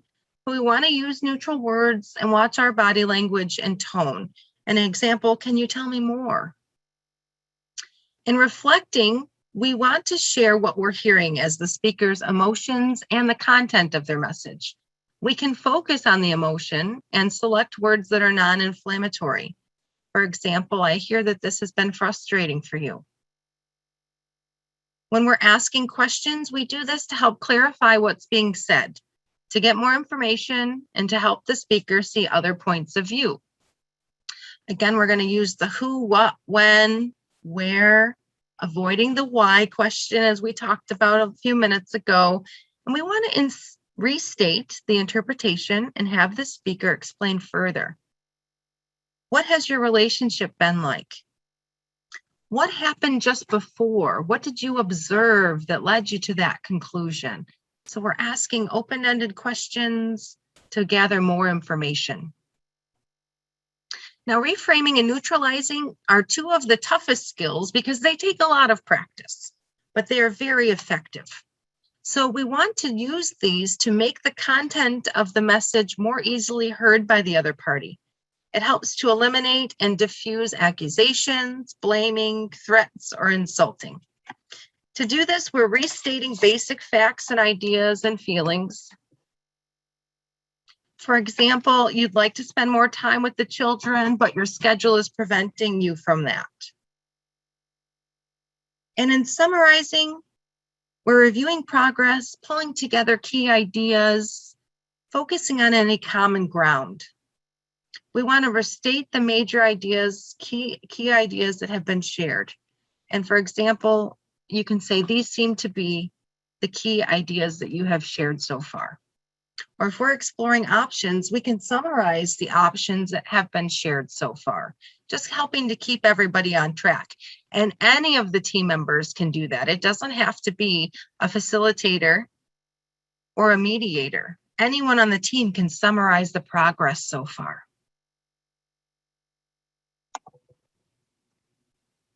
So as I mentioned, the neutralizing and reframing can be some of the most difficult. So I want to walk through this with you and give you an idea of what we teach our facilitators and mediators. So if I hear someone stating that they're unhappy with something, but they don't say they're unhappy with something. Maybe we hear that they're blaming, threatening, or insulting. I know that really there is a need or concern underlying there. If someone is demanding something, it's because they aspire for a change, for something to be better. If they're focusing on the past, we try to focus them on the present and moving towards the future. If they're assigning sole responsibility or focusing on just one person that seems to be the problem, we want to talk about how can we together make this right? What can we do together? And so that's joint responsibility.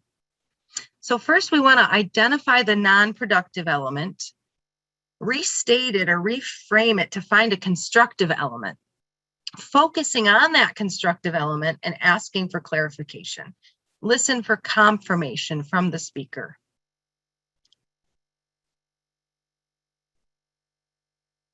Oh, thank you. Definitely wanted you to have that available, this reframing process. So we're going to look at a couple of scenarios here, and feel free to use the chat to share your thoughts.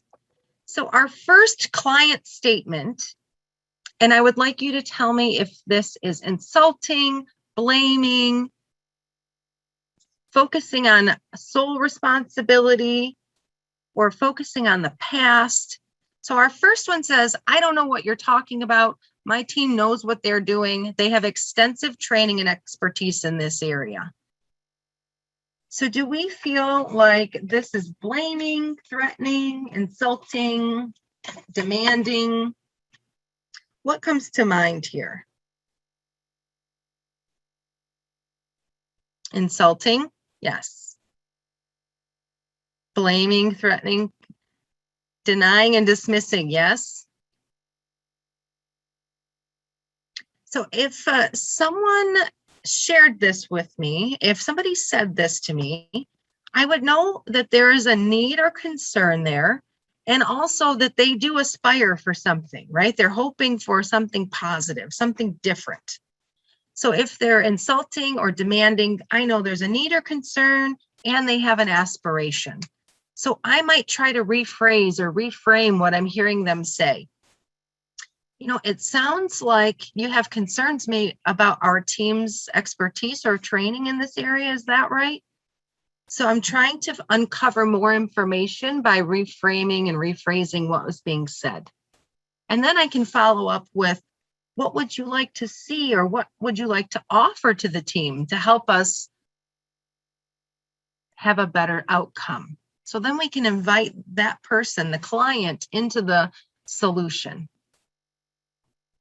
Number 2 says, the program wasn't working. I wasn't even surprised. This program didn't stand a chance with that teacher implementing it. She doesn't follow through on anything. So what do we have going on here? Blaming, threatening, insulting, demanding, focusing on the past, or sole responsibility? Blaming, yes. Sole responsibility, yes. All of the above, yes. So some of these do incorporate multiple ones. So we know then that there is a need or concern. And rather than focusing on the teacher, right, instead of that sole responsibility, I want to take the person out of the problem. It seems like this client has a concern about the program working or its success, and also they value follow through. So I would restate this as, it sounds like you do have concerns about the program's success. And also I'm hearing that follow through is very important to you. Is that right? So I'm taking the teacher out of it completely, because we really want to focus on the success of the program, which seems to be the issue. So it can be difficult, especially if you're the target of the statement, to neutralize and reframe and try to gather more information. But that's when it's especially important to try and uncover, what are those underlying factors? What do they really need or have a concern about? The third one says, if I don't see better results for my child, I'm going to file a state complaint. They'll be interested to know you're not doing your job. So what do we have going on here? Insulting, blaming, threatening, demanding, focusing on the past. Yep, we've got some threats for sure. So I would know then that there is a need or concern. So this parent who is our client has some concerns about the success of their child. If they're going to be filing a state complaint, which is all right as parents, as a school person or as an IEP team member, I would want to know what is the need or concern? What's underlying there? What do they feel that we're not doing as part of our job, right? To support our child. So while we may say, go ahead, that's your right. And that's the reality. We as parents have every opportunity to try and resolve it locally with the folks closest to our students, to our children. But if we feel like the relationship has broken down or there's been no progress made, there are avenues that we can take to escalate disputes. Now, in my business, I always encourage you to try again for communication before we remove it to the state level. Because once a complaint has been filed, those that will be making decisions are very far removed from our students, and they don't know our students, they're not directly involved. So I do try to encourage folks and parents to resolve things locally with those that work directly with our students and know our students. So I would ask, it sounds like you have concerns about your child's success. I want to hear more about that. Can you tell me what your concerns are? What do you need in order to feel better about the supports that are being offered? Try to uncover more information. And this last one says, my child is not improving his social skills because that social worker doesn't know what she's talking about. So what do we have going on here? Blaming, threatening, insulting, demanding, focusing on the past, or assigning sole responsibility. Insulting.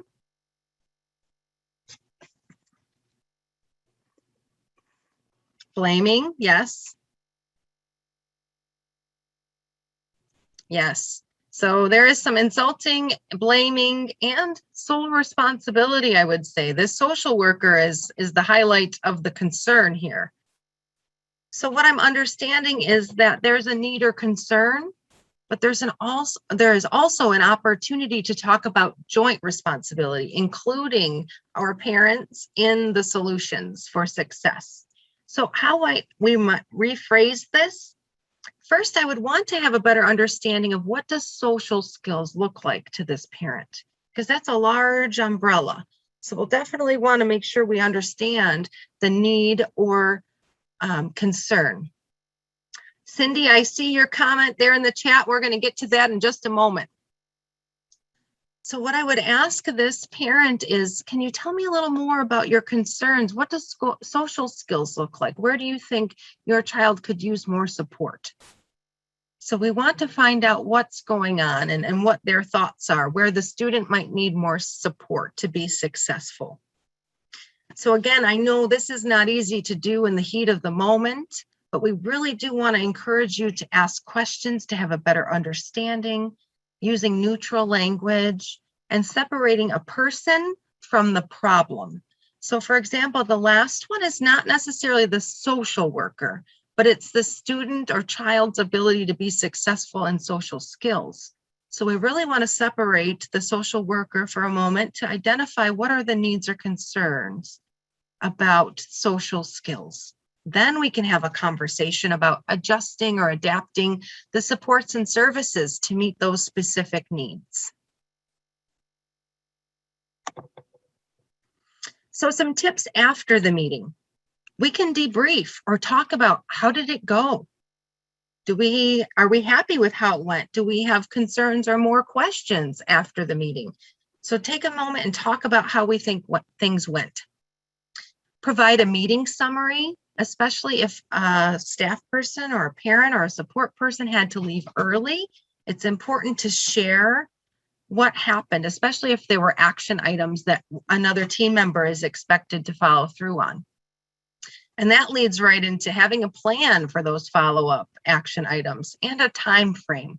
It's important for me to set time frames. And so I know this needs to be completed by this date. And I give myself timelines so that way I know I'm not missing anything. And I would encourage you to all have timelines for the action items, so you have a good expectation of when things will be done.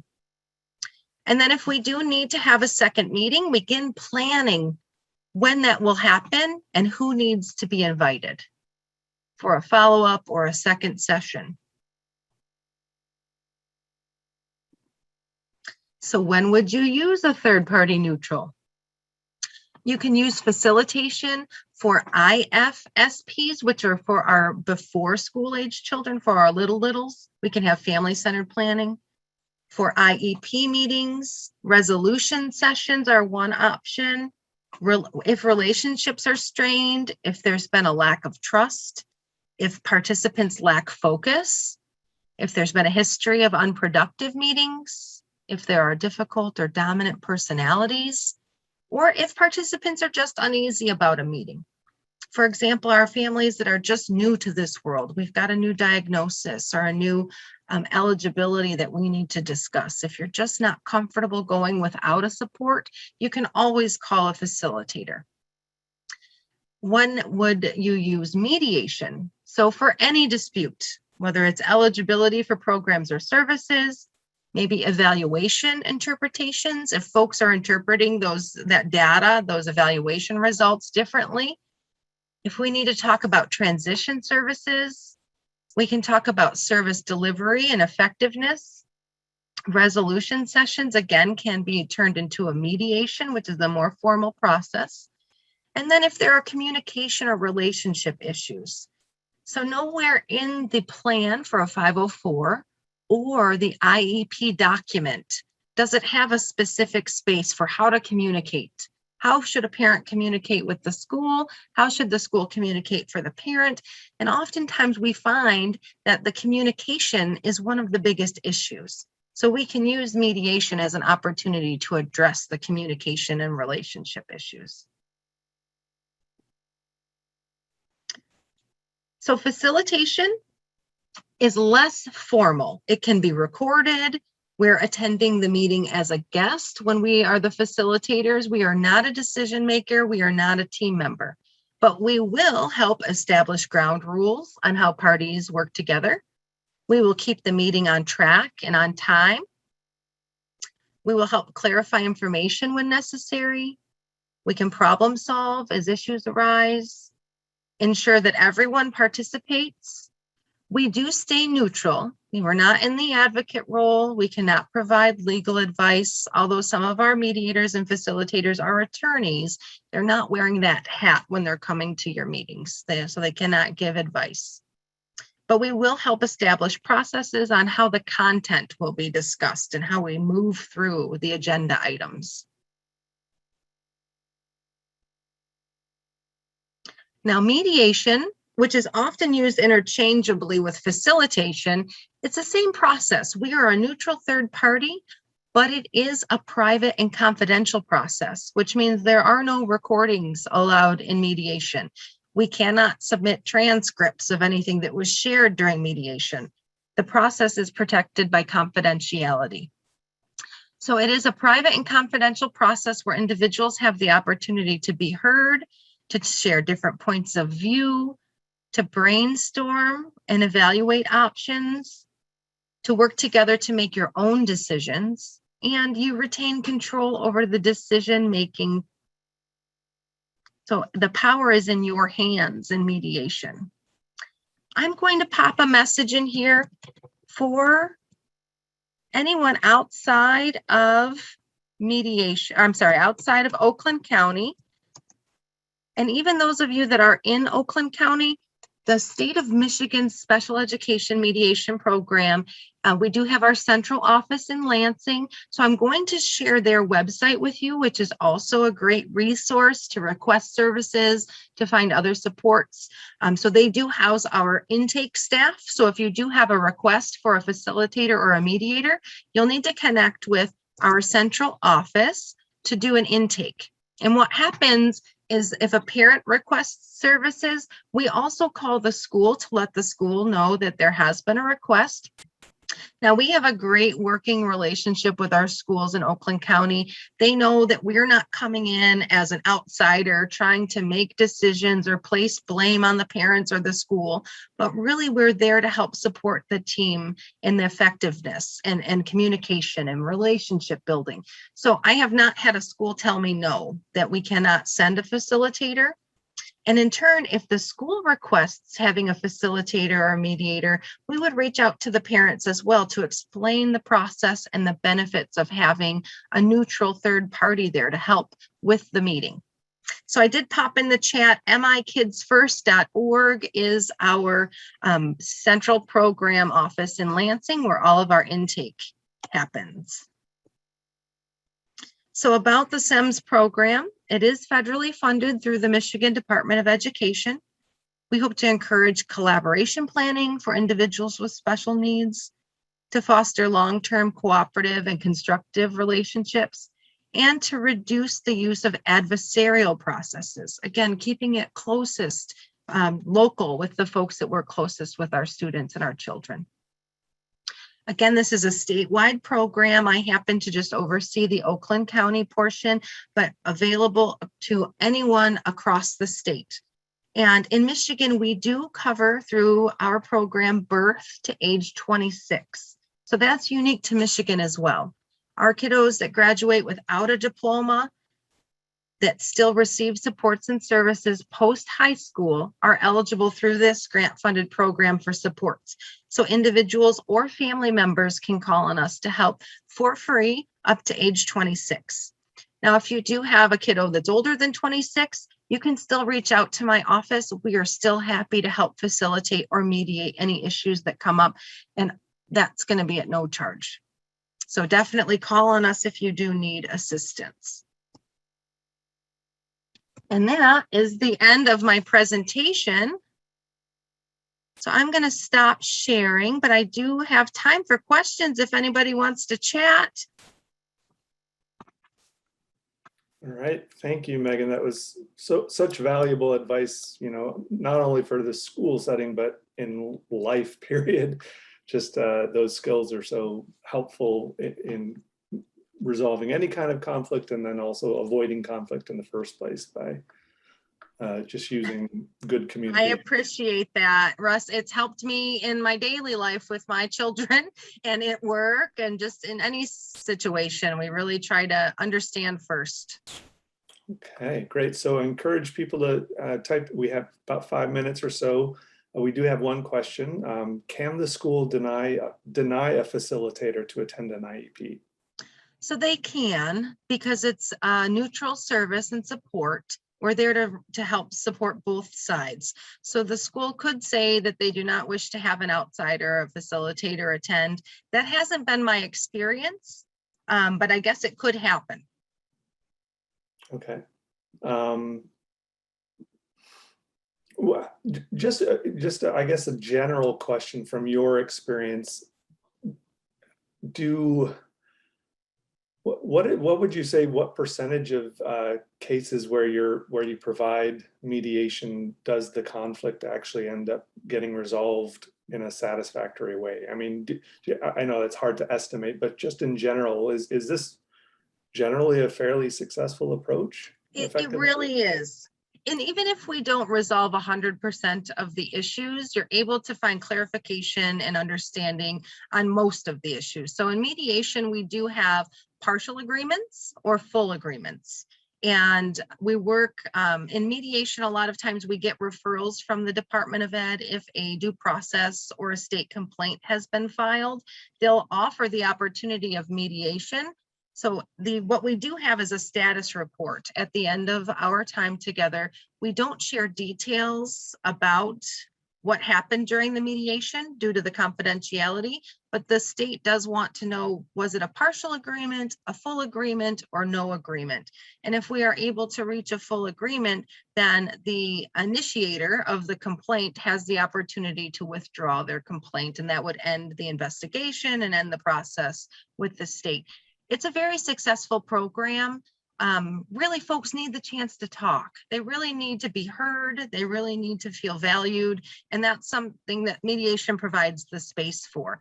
So even if we can't resolve 100% of the issue at the time, we are finding that people are taking time to process the options that were explored in mediation and are often settling within 2 weeks of leaving the table.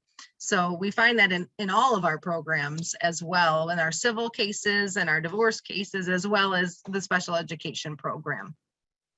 Okay, great. And a follow-up question to the first question, what would you do if the school does deny mediation or facilitation? What are your other options, I guess? So what I try to do, if somebody felt uncomfortable having us in, which would be the only reason I could see a school saying, no, they would not like to have a facilitator or a mediator, I might explore with them a little bit more what their concerns are when it's such a benefit to the team to have the support. And reminding them that we're not an advocate who's coming in to point the finger or place blame, but rather there to help support communication in the relationships. Now, if they're still not going to go for it, parents, if they were the initiator, do have the next steps available to them through the process of calling on the state, calling on the ISD. So if it's a local district that's denying that, they might go to the county level and talk to someone in the complaint and compliance department before escalating it to the state level. So again, I would encourage you to try resources local first before escalating to the state. Right. In terms of, so the school can often, they'll bring their, and the district will bring their members, their team members that need to be at an IEP meeting or 504 meeting. What are, in general, what are some of the, or I guess, what's the range of people that a parent can bring to an IEP meeting that might be helpful? Yeah, that's a great question. Do you ever get to the point where there's kind of too many cooks in the kitchen and it can make it more difficult? Yes, I have. So I have been in meetings where it's just one school staff and one parent. So we just have 2 people and me. And then I have been in meetings where there were 20 plus people around the table or on the screen. And it really depends on the needs of our kiddos, right? So if our child has severe, complex, maybe multi-layered things going on, there will probably be more people there because there are more service providers, there are more professionals that are working directly with our child. So they will need to offer their input as well. Now, I have seen for parents, they can bring a family member for support. They can bring an advocate, a personal advocate. Some folks, some organizations have free advocacy services, or there are paid advocates that work around the state as well. I have seen private therapists or counselors that are working with the student outside of school, and also occupational therapists or service providers that will come because they do have knowledge to impart. They've been working with this child. They know what they're seeing. And so they want to share their knowledge with the rest of the school team as well. So I've also seen advocates and attorneys come.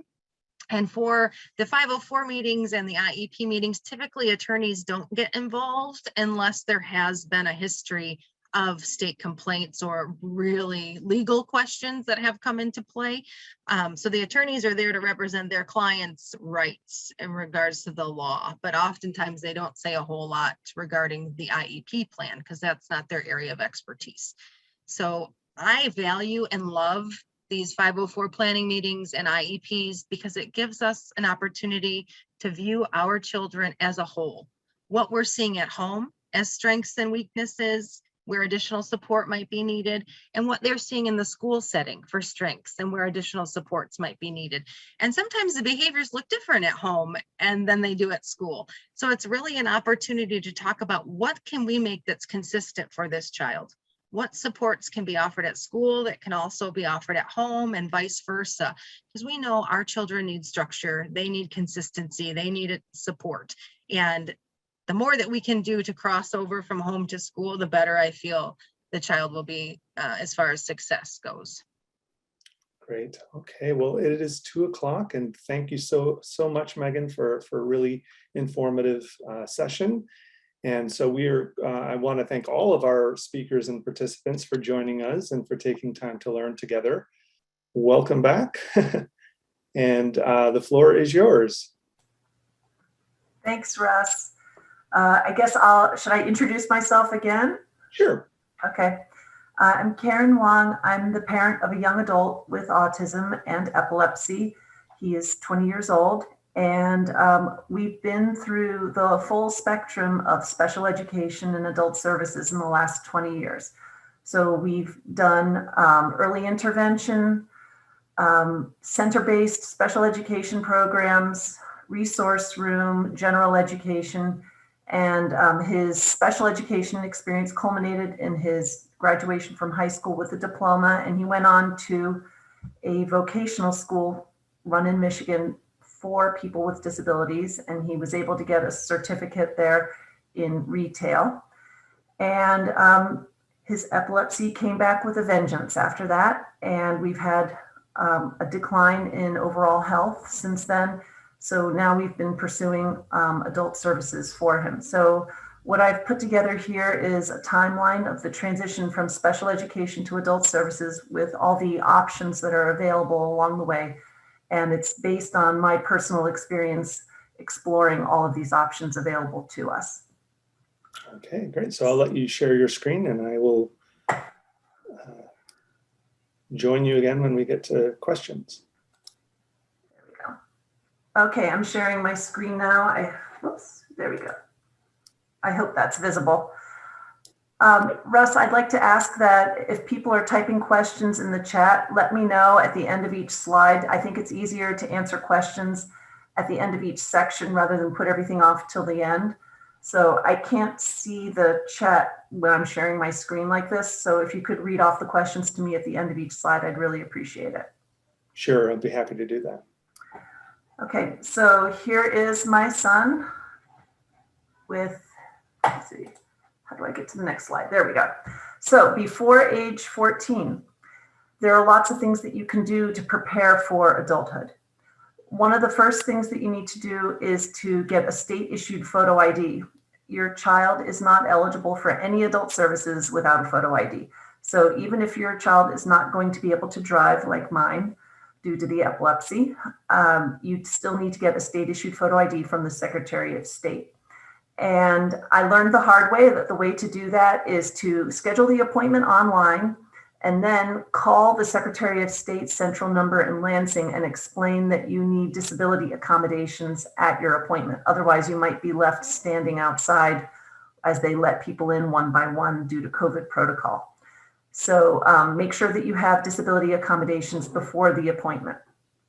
At the appointment at the Secretary of State, you can also present an application for the disability parking placard if you don't already have one. Once we got the parking placard after my son was diagnosed with epilepsy, it made traveling around town to doctor's appointments much, much easier for us. He actually had a seizure in the parking lot in front of the doctor's office once. So being able to park up close to a door has opened up lots of activities for us. So be prepared for your Secretary of State appointment, have your information and documents ready for the photo ID. We actually got the enhanced photo ID so that we can use that in case he wants to visit Canada. And we used that when we went to Niagara Falls before the pandemic.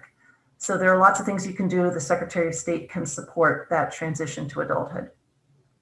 The next thing is to make sure that your child gets used to wearing some type of medical alert tag around the neck, like a dog tag, or a bracelet or some other option if you think they need one. This is very helpful for seizures especially. And we have on his dog, he wears a bracelet that says his allergies, mentions that he has autism, and mentions that he has seizures and panic attacks. And I did learn that EMS does check to see if they have some type of medical alert tag in case of an emergency. And it's very helpful. It helps speed up the level of care that your child will receive in an emergency. Before age 14, you need to be identifying all the strengths and challenges that your child has. And we need to be developing those strengths to prepare for adulthood and to mitigate this. By developing the strengths, you are thereby mitigating the challenges as well. My son has a special interest in writing. in photography, and we're able to develop those into career skills and into study skills so that he could achieve his personal goals in the long term. So even something simple like a 2-year-old who loves to flip light switches and press buttons like mine did, you can develop that interest in buttons and light switches into clicking the shutter on a camera, or learning to do chores, pressing the button on the washing machine and the dishwasher. And you can develop those into realistic life skills in the long term. As parents, we need to be thinking not in terms of 1-year goals as we see in the IEP, but rather we think in terms of 10-year goals, 15-year goals, life goals for our children. And we have to be thinking of the long game. We need to be developing those relationships from the beginning that will help our child in the long run. Children also need to be involved in the IEP process before age 14. For my son, what that looked like was when he was in 4th or 5th grade, he filled out a self-advocacy worksheet that said, my name is blank, I like blank, I don't like blank, I need blank, my favorite thing at school is blank, and so on. So he was able to fill in the blanks, and he spent 5 minutes at the IEP talking about what he liked and didn't like at school, what he needed and didn't need. Developed for the next 8 years into him doing a PowerPoint presentation at the beginning of every IEP where he explained what his needs were and what his personal goals were. And that really sets the tone for the whole IEP process when the child is involved from the beginning. And again, it just needs to be 5 minutes when they're younger, develop that into staying for the whole meeting by the time they're in high school and ready for adulthood. When your child turns 18, I believe it's required by law for the young adult to be present at the IEP. So they have to be involved in the process. It's recommended starting at age 14 that the child be involved in discussing his or her transition to adulthood starting at age 14 during the IEP. I think of this as a choose your own adventure. We have to consider whether the student will be working towards a diploma, in which case after receiving the diploma, school services through the district will end, or if your child is going to pursue a certificate and then go on to a life skills program to age 26. That's more likely in the case of developmental disabilities or multiple disabilities. And you need to be breaking that up into small steps to achieve whatever goal your child chooses. So you're choosing your own adventure, and the adventure may change along the way. Some people start off on a diploma track and end up switching to a certificate track as their needs change, or the other way around. Some students start off on a certificate track, and when the teachers realize that it is possible for the student to do the work, they may pursue a high school diploma over a 4, 5, or 6 year period. So choose your own adventure, choose your own timeline. Life skills I mentioned earlier, things like doing chores around the house, learning to do laundry, learning to load the dishwasher, are very important to start at an early age. Because of my son's love of flipping switches, we were able to teach him to vacuum when he was 4 years old. We were able to teach him to wipe down the counter when he was in elementary school. And we just kept adding a few chores here and there. And the reward to him was that we had more free time to do more fun activities that he enjoyed. So he understood the economics in a sense that the family time together is limited by the number of chores that we do. And if we all contribute together, we can all work towards our goals together. That turned out to be a very important life skill for him and improved his quality of life significantly. I also mentioned developing interests from an early age. The kid who likes to press buttons might end up becoming a photographer, as mine did. Perhaps your child is interested in something else. One of my son's friends, his dream was to work at a movie theater. He's a huge Marvel superhero fan, and he was able to work it out with his vocational counselor that he had a trial program at a movie theater. So we developed those interests. Somebody who likes those superhero movies might really enjoy a career at a movie theater. Starting at age 14, your child is going to be involved in the transition planning process in his or her IEP. And the transition planning has many different components. One of those components is the EDP, the Educational Development Plan, that's done for all students, regardless of whether they have an IEP or not. And the Educational Development Plan involves things like career surveys, trying to identify colleges, universities, or vocational programs that may be suitable for the student. And it looks different for everybody depending on what their needs are. And those needs may change from year to year. So that's something that we need to review in the IEP every year. Also at age 14, students with any documented disability become eligible for something called the WIOA Youth Program. I believe WIOA stands for Workforce Innovation Opportunity Act. It's a federal law signed into law by President Obama, I think in 2013 or 2014. And this is a youth program that identifies at-risk youth and helps prepare them for the workforce. It's operated through Michigan Works in the state of Michigan. So you can contact your local Michigan Works office, that's the state employment office, and ask if your child may or may not be eligible. So my son was able to work with a vocational counselor there on his resume, and eventually they were able to place him in a paid work experience with the YMCA, helping needy children with the free lunch program that the YMCA was administering. By age 14, we also need to be thinking in terms of social skills for employability, learning about greetings and how to help a customer, for example, learning how to groom oneself and take care of oneself so that you're presentable to customers. So working on those basic social skills becomes really important starting at age 14. And that's something that can be written into the IEP. That's a really important part of the transition planning process. I always add, keep working on those life skills. If the person was able to load the dishwasher, now it's time to teach them to scrub the pots and pans. So we need to develop the skills at each level. You can load the laundry machine, but sorting the laundry is a higher level skill, and that's something that can be developed. So we need to build upon the foundation that we establish early in life and keep adding to the level of difficulty of those life skill tasks. Educational goals must be reviewed every year with the team. Like, as I mentioned earlier, these can change drastically from year to year depending on the student's health or abilities.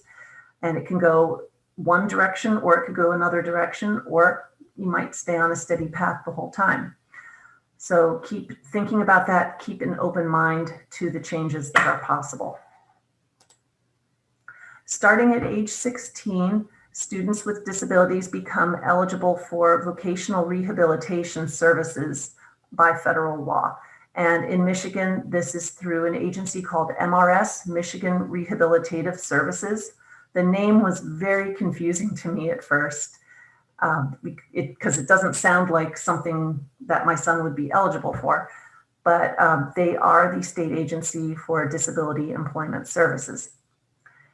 And they can do vocational testing. They run a vocational school near Kalamazoo with a built-in dormitory specifically for students with disabilities.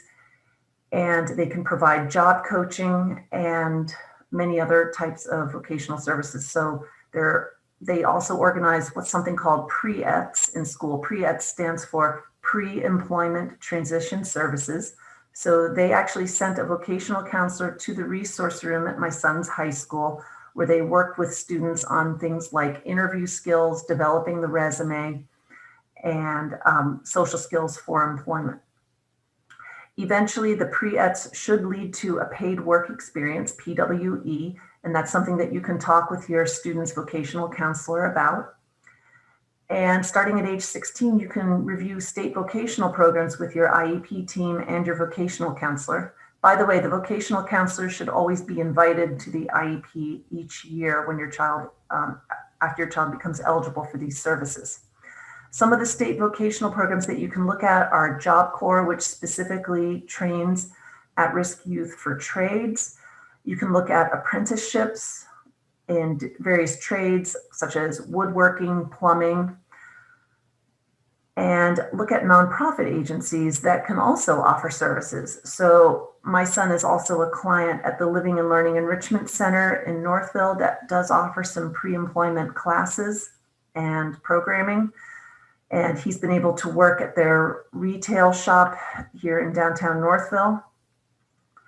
And so there are different nonprofits that can help with these vocational skills.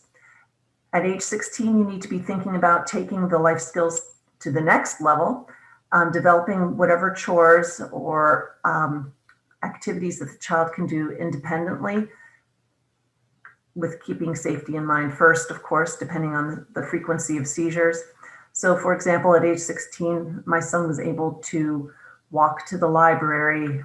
He was able to go into a store and order, go to Starbucks and order his drink, or order a sandwich at a restaurant, and he was able to handle the money and the payment himself, learning those financial skills. So we're taking those life skills to a new level every year. Reviewing the educational goals every year is also important. I keep putting this on every slide because things can change so very much. Before the 18th birthday, this is where we start to get busy. You need to start thinking long-term right away. So you have to collect documents such as birth certificate, social security card. You will need some type of IQ test to be eligible for adult services. In my son's case, he had an IQ test through Michigan Rehabilitative Services. And you need the most recent IEP and multidisciplinary evaluations, so occupational therapy, psychology evaluation, and a physician statement stating the nature of the student's disability. Now, the IQ test is extremely important because the cutoff for intellectual disability is 70. So if the student's IQ is below 70, there's going to be one set of services that are available to them and residential programs available to them. But if the student has an IQ above 70, they then become eligible for the vocational school that is run by MRS and many other services and competitive employment services, for example. So that IQ test becomes very important before the 18th birthday. Most schools will avoid doing an IQ test for many reasons, one of them being cost, another one being that if the student has an IQ below 70 or has a borderline IQ between 70 and 80, that means that the student probably should be in some type of cognitive impairment program or may need more services than what the school district would like to provide. But if the student has a higher IQ, you may have more arguments back and forth with the school district regarding what type of services the student should receive. School districts generally do not like to provide IEP services to students with a higher IQ. That's just a general rule. Not a legal rule, though. Also, before the 18th birthday, parents need to decide on whether they will pursue guardianship through the court or power of attorney, POA, for financial and medical matters. Guardianship is recommended in cases where the student is incapacitated or unable to make decisions for him or herself. Power of attorney allows the young adult to make his or her own decisions, but it also allows parents to be present at medical appointments, to assist with financial matters, and can make things a lot smoother. So if you do not have power of attorney, you will not be allowed in the emergency room with your child during a crisis. If you do not have power of attorney, you will not be allowed to accompany them to bank appointments or financial issues.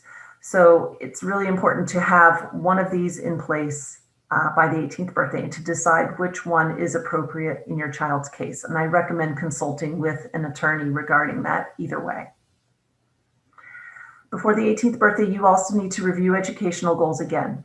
Consider, is an extra year or two needed for high school? Do you need to add a year to finish off the last few classes to finish off a diploma? That's allowed under the law. Do you need an extra year or two for social reasons? Figure out what is best for your child in that case. You need to also figure out if your student is going to remain in a special education program through age 26, meaning that they do not pursue a diploma, instead pursue a certificate. With a certificate, they can then receive special education services through age 26. So there's all these big decisions that really ideally need to be made before the 18th birthday to protect yourself and your child legally. On the 18th birthday, your child is considered legally an adult, independent, and able to make his or her own decisions in life. The first thing that your child can do on the 18th birthday is to apply for Medicaid. And the application for this is all online at michigan.gov/MIBridges. And it really only takes about 20 minutes to fill out. And the questions need to be answered from the perspective of an independent adult who is 18. Once you apply for Medicaid and are approved, all kinds of services will open up to your adult child who has a disability. So for Medicaid, you need to prove in some way that your child has a disability and is unable to support him or herself independently. The second thing to do on the 18th birthday is to pursue guardianship or power of attorney. Now, if you do decide to pursue guardianship, the wait time in the courts is about 14 months to 2 years. So an attorney may advise you to get power of attorney first, to get those documents signed right away while you're waiting for your guardianship hearing. So please do consult with an attorney regarding that very important issue, because you cannot advocate for your adult child unless you have either guardianship or power of attorney. Males must register with a selective service on or near their 18th birthday, regardless of disability. Now, if your child does have epilepsy, they would never be considered for military service anyway, but they do have to register with a selective service. The fourth thing that you can do on the 18th birthday is to apply for SSI, Social Security Income, not SSDI. SSDI is only for adults who have previously worked and paid into Social Security in the past. So young adults with disabilities may apply for SSI on their 18th birthday. Some people have advised me that you need to wait until the calendar month following the 18th birthday, because sometimes Social Security messes up the dates and thinks that you tried to apply before the 18th birthday. So sometimes it might pay to wait until the first of the month following the birthday. The process for applying for SSI is opaque and very confusing, and I've got it outlined here. So the first thing you do is call the 800 number to request an in-person appointment at your local SSA, Social Security Administration office. There's an office in Livonia, there's another one in Farmington Hills. I believe there's at least one in every county in Michigan. I found that I needed to set aside about 3 hours for this phone call. So I would recommend taking some time off work, pouring yourself a cup of coffee, and sitting there on hold while you wait to get through to a representative. And they do have to interview the young adult over the phone to verify identity. And after they do the pre-screening process, then they will schedule the in-person appointment. Make sure that during this phone call, you have all the supporting documents ready, including a residential lease. The residential lease is the one thing that everybody asks me about. Because your child is considered now an independent adult, he or she must have a residential lease showing that they are paying rent for their residence. Otherwise, Social Security will consider the housing to be a gift, and the value of the housing that is estimated by the government will be deducted from the monthly SSI payment. So it helps to have a residential lease signed by your adult child that indicates that they rent their bedroom from you, that they have use of the common areas in the house, that they have room for storage in the basement or garage or whatever, and just have a simple residential lease with an amount for rent. Some people have asked me how much rent they should charge their adult child. And I've heard estimates anywhere from $300 to $500 a month, but it should be relative to local values. So do a little research on your local market, try to figure out what it would cost to rent a room in your area before you write up that residential lease. I went to the library and found a book of blank legal documents, and there was a residential lease in there. So I used the legal wording from the residential lease in that book to create a lease for my son. The other thing that you must do before applying for SSI is to make sure that the parents' names are not on any of the young adults' bank accounts or financial accounts of any type, because otherwise it is considered joint ownership and your income will be taken into account when calculating your child's eligibility for benefits. So you need to make sure that the young adult has all of their accounts separate from yours. This does not include a 529 plan for saving up for college if your child has one. The 529 plan can also be transferred to a sibling. Just consider what you need to do to make things right for your young adult before applying for SSI. The total value of the young adult's bank accounts must be under $2,000 according to current SSI guidelines. So make sure the bank accounts are set up correctly before applying. Now, when you apply for SSI, what you are telling the government is that your child is disabled and that your child is unable to work and support him or herself due to the disability. Now, college students who have disabilities are still eligible for SSI. It's important to keep that in mind. But all of this will be covered at the in-person appointment at your local SSA office. So carefully consider whether you want to apply for SSI or not. There are many different rules and guidelines that you must abide by in order to be eligible. When my son turned 18, we at first didn't think that he would be eligible. We didn't think that he would need to because he was planning to go to trade school. But then as his health declined, we realized that it was absolutely necessary for him, and he was approved right away, thankfully. Now, when you go to your SSI appointment, you have to have all the documentation in person, the doctor's statement, and so on. And most people are denied SSI on the first time that they apply because they're missing some document or other, whether it's the residential lease or the physician's statement or something. And sometimes the SSI application can be delayed for many months, or you might be denied the first time. But it's important to keep in mind that if your child is approved eventually for SSI, you can reapply once you're declined. The date, all the payments will be calculated back to the original date of application. So it's important to get that in-person appointment as close as possible to the 18th birthday. And eventually when your child is approved, the back payments will go back to that initial appointment date. I hope that makes sense. Let me know if you have any questions about that. I know it's confusing. After your child is approved for Medicaid, and I was very pleasantly surprised, Medicaid approval has a very quick turnaround. My son received his card within 10 days after his initial application. He was informed that he was approved within a week after applying. So it was very supportive and very quick. As soon as you are approved for Medicaid and have your Medicaid number, you can apply for community mental health and adult developmental disability services through your county's access phone number. And I have the access phone numbers on a handout that I'll show on a separate screen later. Your county access phone number will not talk, the people will not talk to you unless you are approved for Medicaid already. They actually tried to hang up on my son a couple of times.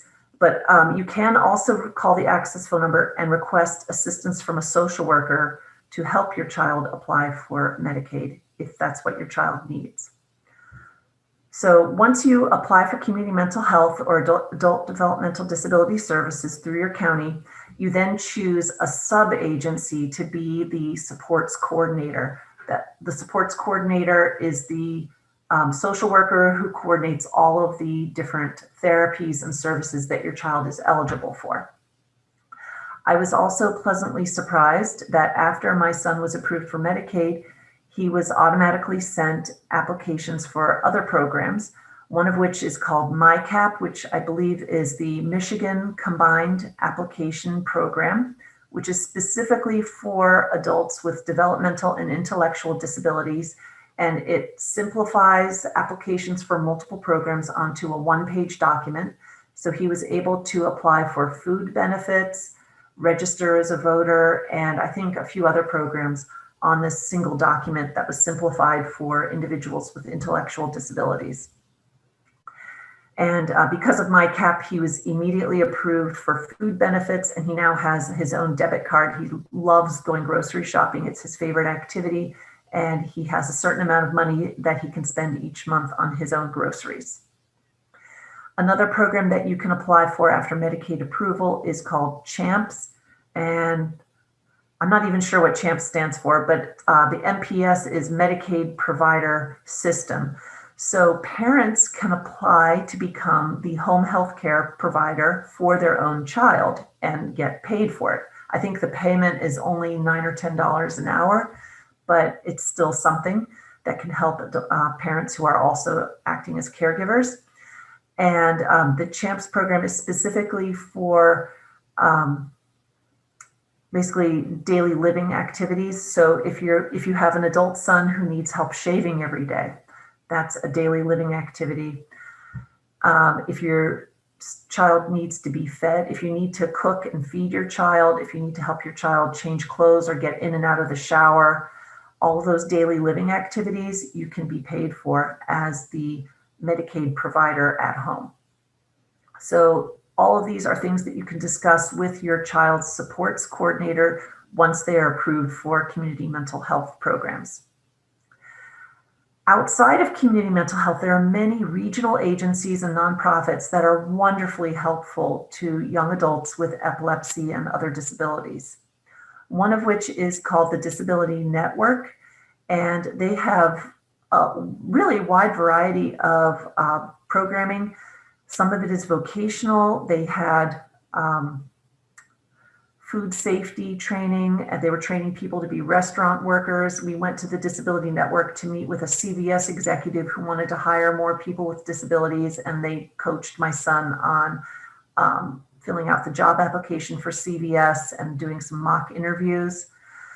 The Living and Learning Enrichment Center in Northville also has vocational programs and social skills programs for young adults with all types of disabilities.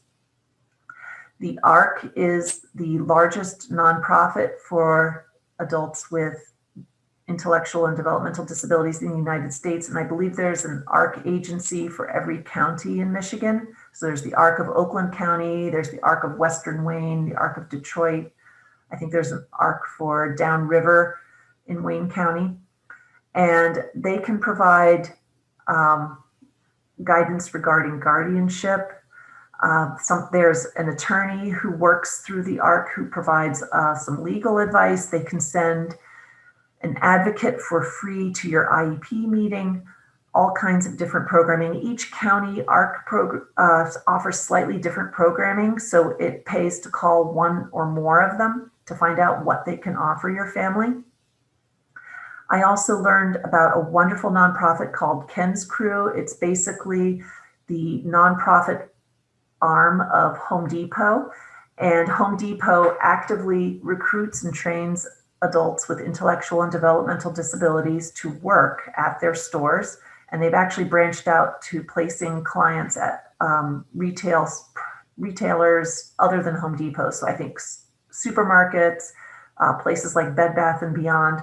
And what they do is they train people to do one very specific job, for example, sweeping the floor or stocking a shelf or greeting customers based on that individual's strengths. And what their goal is to have long-term, permanent, part-time or full-time employment for each client. Families are required to do fundraising through Ken's Crew, and they offer ongoing training opportunities for clients and ongoing social networking for families. So it's a really supportive organization. The Epilepsy Foundation also offers some guidance. I think that Russ talked about some of that earlier today in the webinars. And the Michigan Developmental Disabilities Institute is funded through the state of Michigan, and they offer support groups and different types of classes and training and information to families of young adults with developmental disabilities. Also, after Medicaid approval, families can consider housing options. Now, Medicaid can provide some funding for home health care for young adults who wish to live independently. If you need a home health caregiver to come in for a couple hours in the morning or a couple hours in the evening when the young adult is living in an apartment, for example, or sometimes there are group homes. So that's something to discuss with your supports coordinator through community mental health. But there are many different options available. As a young adult, we realized that my son, as his health was declining, we realized that we needed to live in a downtown area where he could walk to the grocery, walk to the bank, and so on. So we actually picked up and moved the whole family to live in a downtown area that was more walkable for him. And other families have done other creative solutions. Some parents, as they age, will buy a 2-family home and put their adult child in one half while the aging parents are living in the other half, and have a college student come and live with their adult child to sort of be the home health care provider. So there are all kinds of different creative solutions that we need to be thinking about. For housing especially, it's really important to think outside the box and to figure out what works for your family at the time. So as parents, we need to be thinking about our 5-year goals, our 10-year goals, our 20-year goals, and those goals keep changing for us. As my son's health keeps changing, we have to keep revising and reconsidering. One of the things that we've always talked about from the beginning is hoping for the best, but planning for the worst. So we have to have that worst case scenario in our minds, but also be hoping for the best and trying to figure out how to get the resources together to make the best, most positive options become a reality. Now, if your student is on the certificate track instead of the diploma track, it is still possible to earn the GED down the line. And if your student can earn a GED as an adult, that does open up possibilities for employment. They become eligible for more programs and eligible for more jobs that are out there. The GED is broken down into 3 different exams. So I had a friend whose son, he did well with math, so he did the math exam first. Then he spent 6 months preparing for the social studies and civics portion of the GED. And then I think he spent almost a year preparing for the written portion, the English portion of the GED. And once he was able to pass all 3 sections, he had the GED and he was eligible for a permanent job at a grocery store, and he's still working there now. So keep that in mind with regard to educational goals. A lot of parents go through a period of mourning when they realize that their child is unable to earn the high school diploma on the high school's timeline, but the GED is always out there. Anybody can earn it as an adult. Educational and vocational training is also ongoing.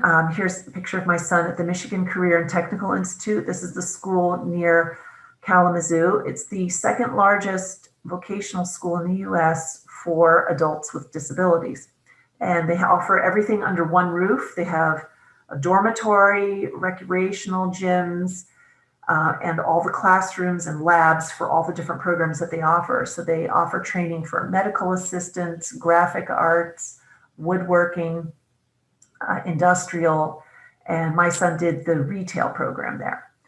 So keep that in mind, that even if your child is struggling at one point, they may be eligible for these programs down the line. Now, the social SSI requires that the young adult's bank account remain under $2,000 or else they become ineligible for SSI. But there is a loophole now. We have the ABLE account, which is for adults with disabilities to save up money while still being eligible for government programs. The ABLE account is a separate account that you open. It's similar to a 529 plan that you might use to save for a child's college. And you can save up money for whatever expenses there may be in the future. But I learned that there is a catch. If it sounds too good to be true, it probably is. So if your child passes away before you do, the ABLE account then gets ceded to Michigan Department of Health and Human Services to cover their Medicaid expenses in the previous years. So the ABLE account, keep in mind, you will not be able to inherit that money if your child predeceases you. However, it is a very useful tool to save money for expenses that your child incurs that Social Security cannot cover. Estate planning is also something that all families have to consider as the parents age and as the child passes into adulthood. And I do recommend talking with an attorney about that. It is possible to set up a special needs trust that would become active upon the parents' death. Then their estate can pass into a special needs trust, and the special needs trust would be an alternative to an ABLE account. Basically, it would not be considered in calculating the SSI income. And that is something, I'm not an attorney, so that is something that you would have to consult with an attorney about the long-term planning for your child's needs, for your child's future housing, and making sure that your child has caregivers who will truly care for them in the future after you're gone. The ARC of Western Wayne County offers a series of seminars called After I'm Gone that does help guide parents along the route of estate planning, forming an ABLE account, guardianship, and power of attorney. And I do recommend the ARC of Western Wayne County as a resource for these issues. At age 26, most of us know that our kids age out of special education if they're in a certificate program, but also at age 26, there's a big insurance decision that has to be made. So most families have their young adults on the parents' insurance while the parents are employed, so that the Medicaid becomes the secondary insurance. At age 26, you need to decide if you want to keep your child on that primary insurance through your employer, or if you want to make Medicaid the primary insurance instead for your child. So think about your long-term needs and think about which insurance plan is going to be best for your child at age 26.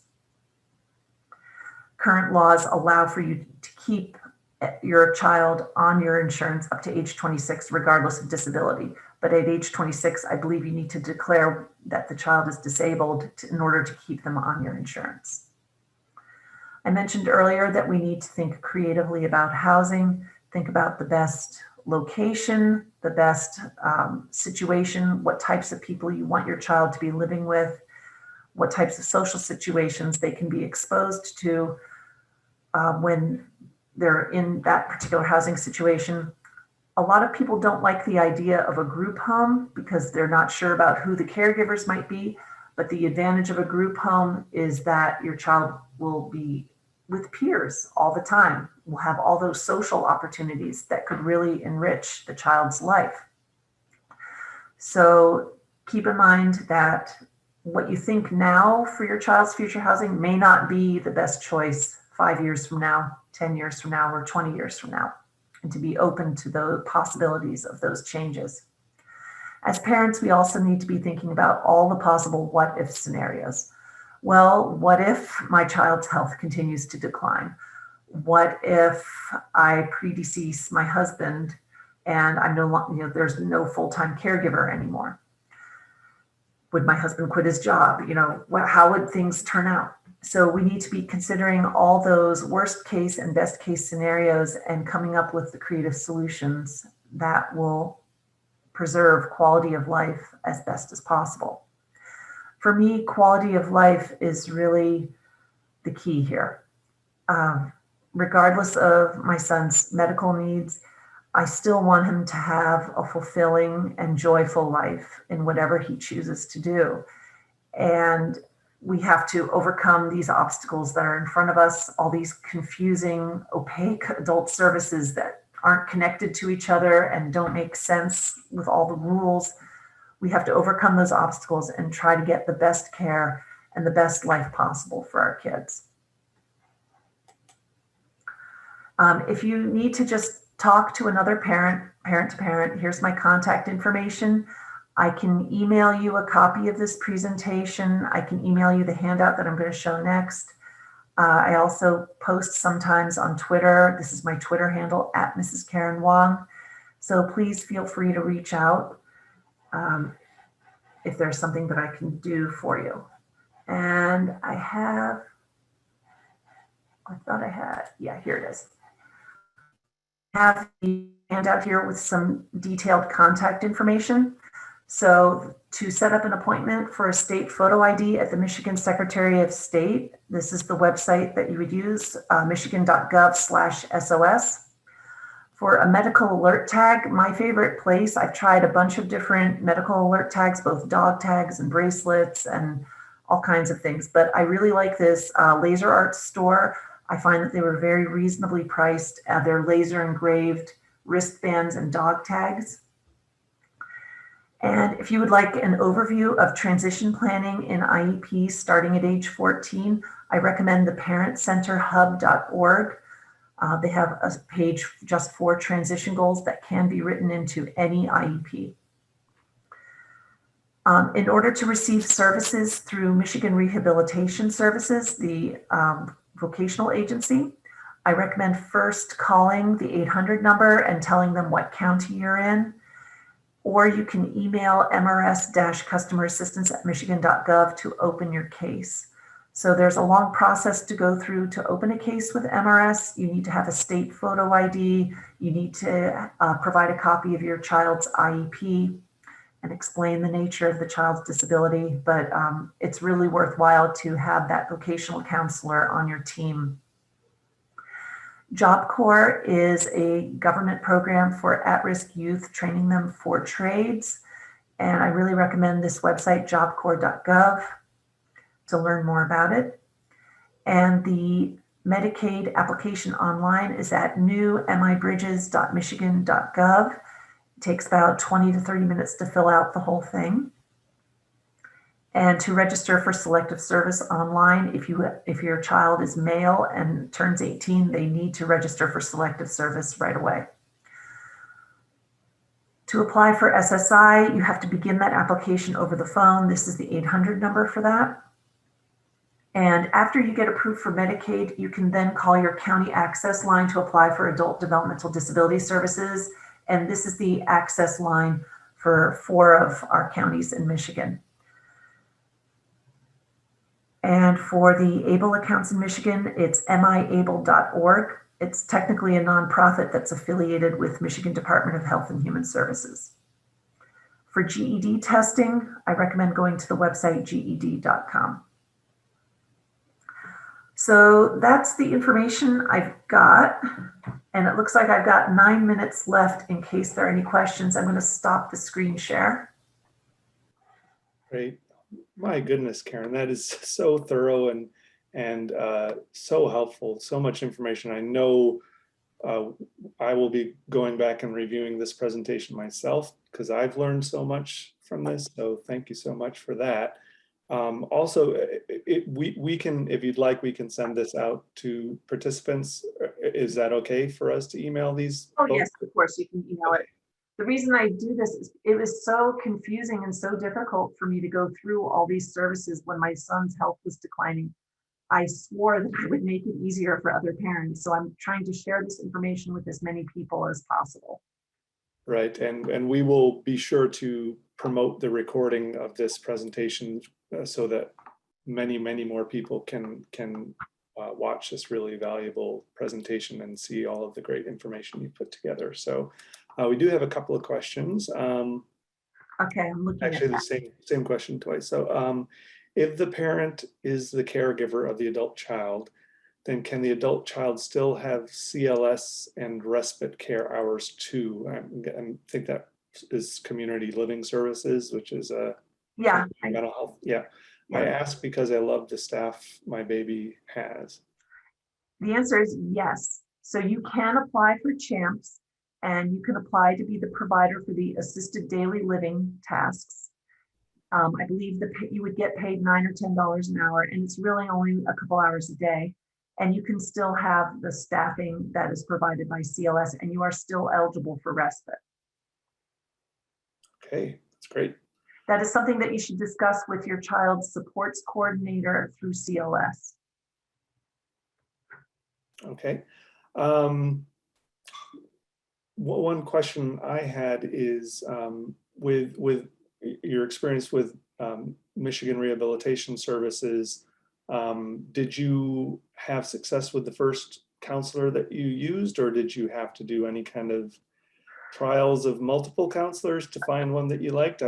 Because I've heard it can, because it is a statewide agency and there's local county offices, it can be somewhat hit or miss in terms of whether you kind of like what we were talking about with psychotherapy, in terms of whether you make a good connection with that counselor.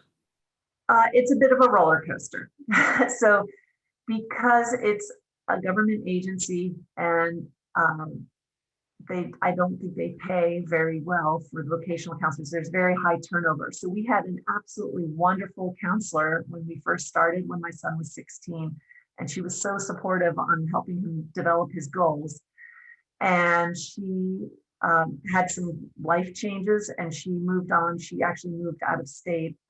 So then he went through a series of other counselors, and yeah, he did go to the vocational school, but the vocational school, Michigan Career and Technical Institute, doesn't really communicate with parents and did not appreciate parent input. So even though my son's mental health was declining, he wasn't having seizures at that time, but his mental health was declining. They didn't communicate any of that with us. And when he left MCTI, it was not on the best terms. And we had some problems with the vocational counselor after that, who then didn't want to provide the level of support that he needed in looking for a job. So we went back and forth quite a bit. So it can be hit or miss, but it is worthwhile to at least have that extra option, to have that menu of choice, have those choices on your menu. Right, and you can actually see a vocational rehab counselor outside of your local area. That is allowed if you have, for instance, a friend or family or someone else that that has had really good experience with another counselor who's outside of your local area. I believe you are allowed to see that counselor. Yes, you do not have to go to the Michigan Rehabilitative Services in your county. If you feel more comfortable with a counselor in a different county, you are allowed to go there. Yep. Okay. Any last words of wisdom? We don't have any more. Oh, wait, we got one more question. I see that question. Okay, I actually know the answer to that. Okay. So the question is, would you happen to know of an adult child is in a wheelchair and G-tube fed? Can they live in their own home? So when my son was at CLS, his supports coordinator told us that yes, they do in fact have clients who are in a wheelchair and a tube fed who live in their own apartment with 24-hour staffing. So again, that is something that you need to work out with your supports coordinator. You need to develop that as a goal in their IPOS. I think IPOS stands for Individual Point of Service Plan. So it's basically like an IEP, but for social services. So you need to develop that as a goal and work that out with your supports coordinator. But the answer is yes, in theory, that is possible. And I know that there are some people, I think, in Oakland County who are in that exact situation. They live in an apartment. They have full-time staffing. That's great. Yeah, and when it comes to residential options, it really does involve creativity and trying to just think of different solutions, because certainly there are some existing solutions that, like group homes, that can work in some circumstances, and sometimes just an apartment with a roommate or an apartment with supports integrated into that can be enough. And then we participated for a while in a group of adults or parents of adult children with epilepsy, in talking about the idea of intentional communities, which is sort of what you referenced earlier, where a group of parents or families can go in and purchase or rent a house together, and then kind of share some of those services that you can bring in. So I attended an excellent presentation by the Greater Lansing Housing Association or something like that. Some housing organization in Greater Lansing. They presented at the Autism Alliance of Michigan conference a couple years ago, and she had all kinds of creative ideas. So the possibilities are endless, and she had specific examples of families who are pursuing different ways of living as an adult. So that's great to know. Great to know. Yeah. Well, again, thank you for offering to do this in the first place, and for again providing such a wealth of information for families. So really appreciate that, and again, we really appreciate everyone who stayed with us, and all of our presenters.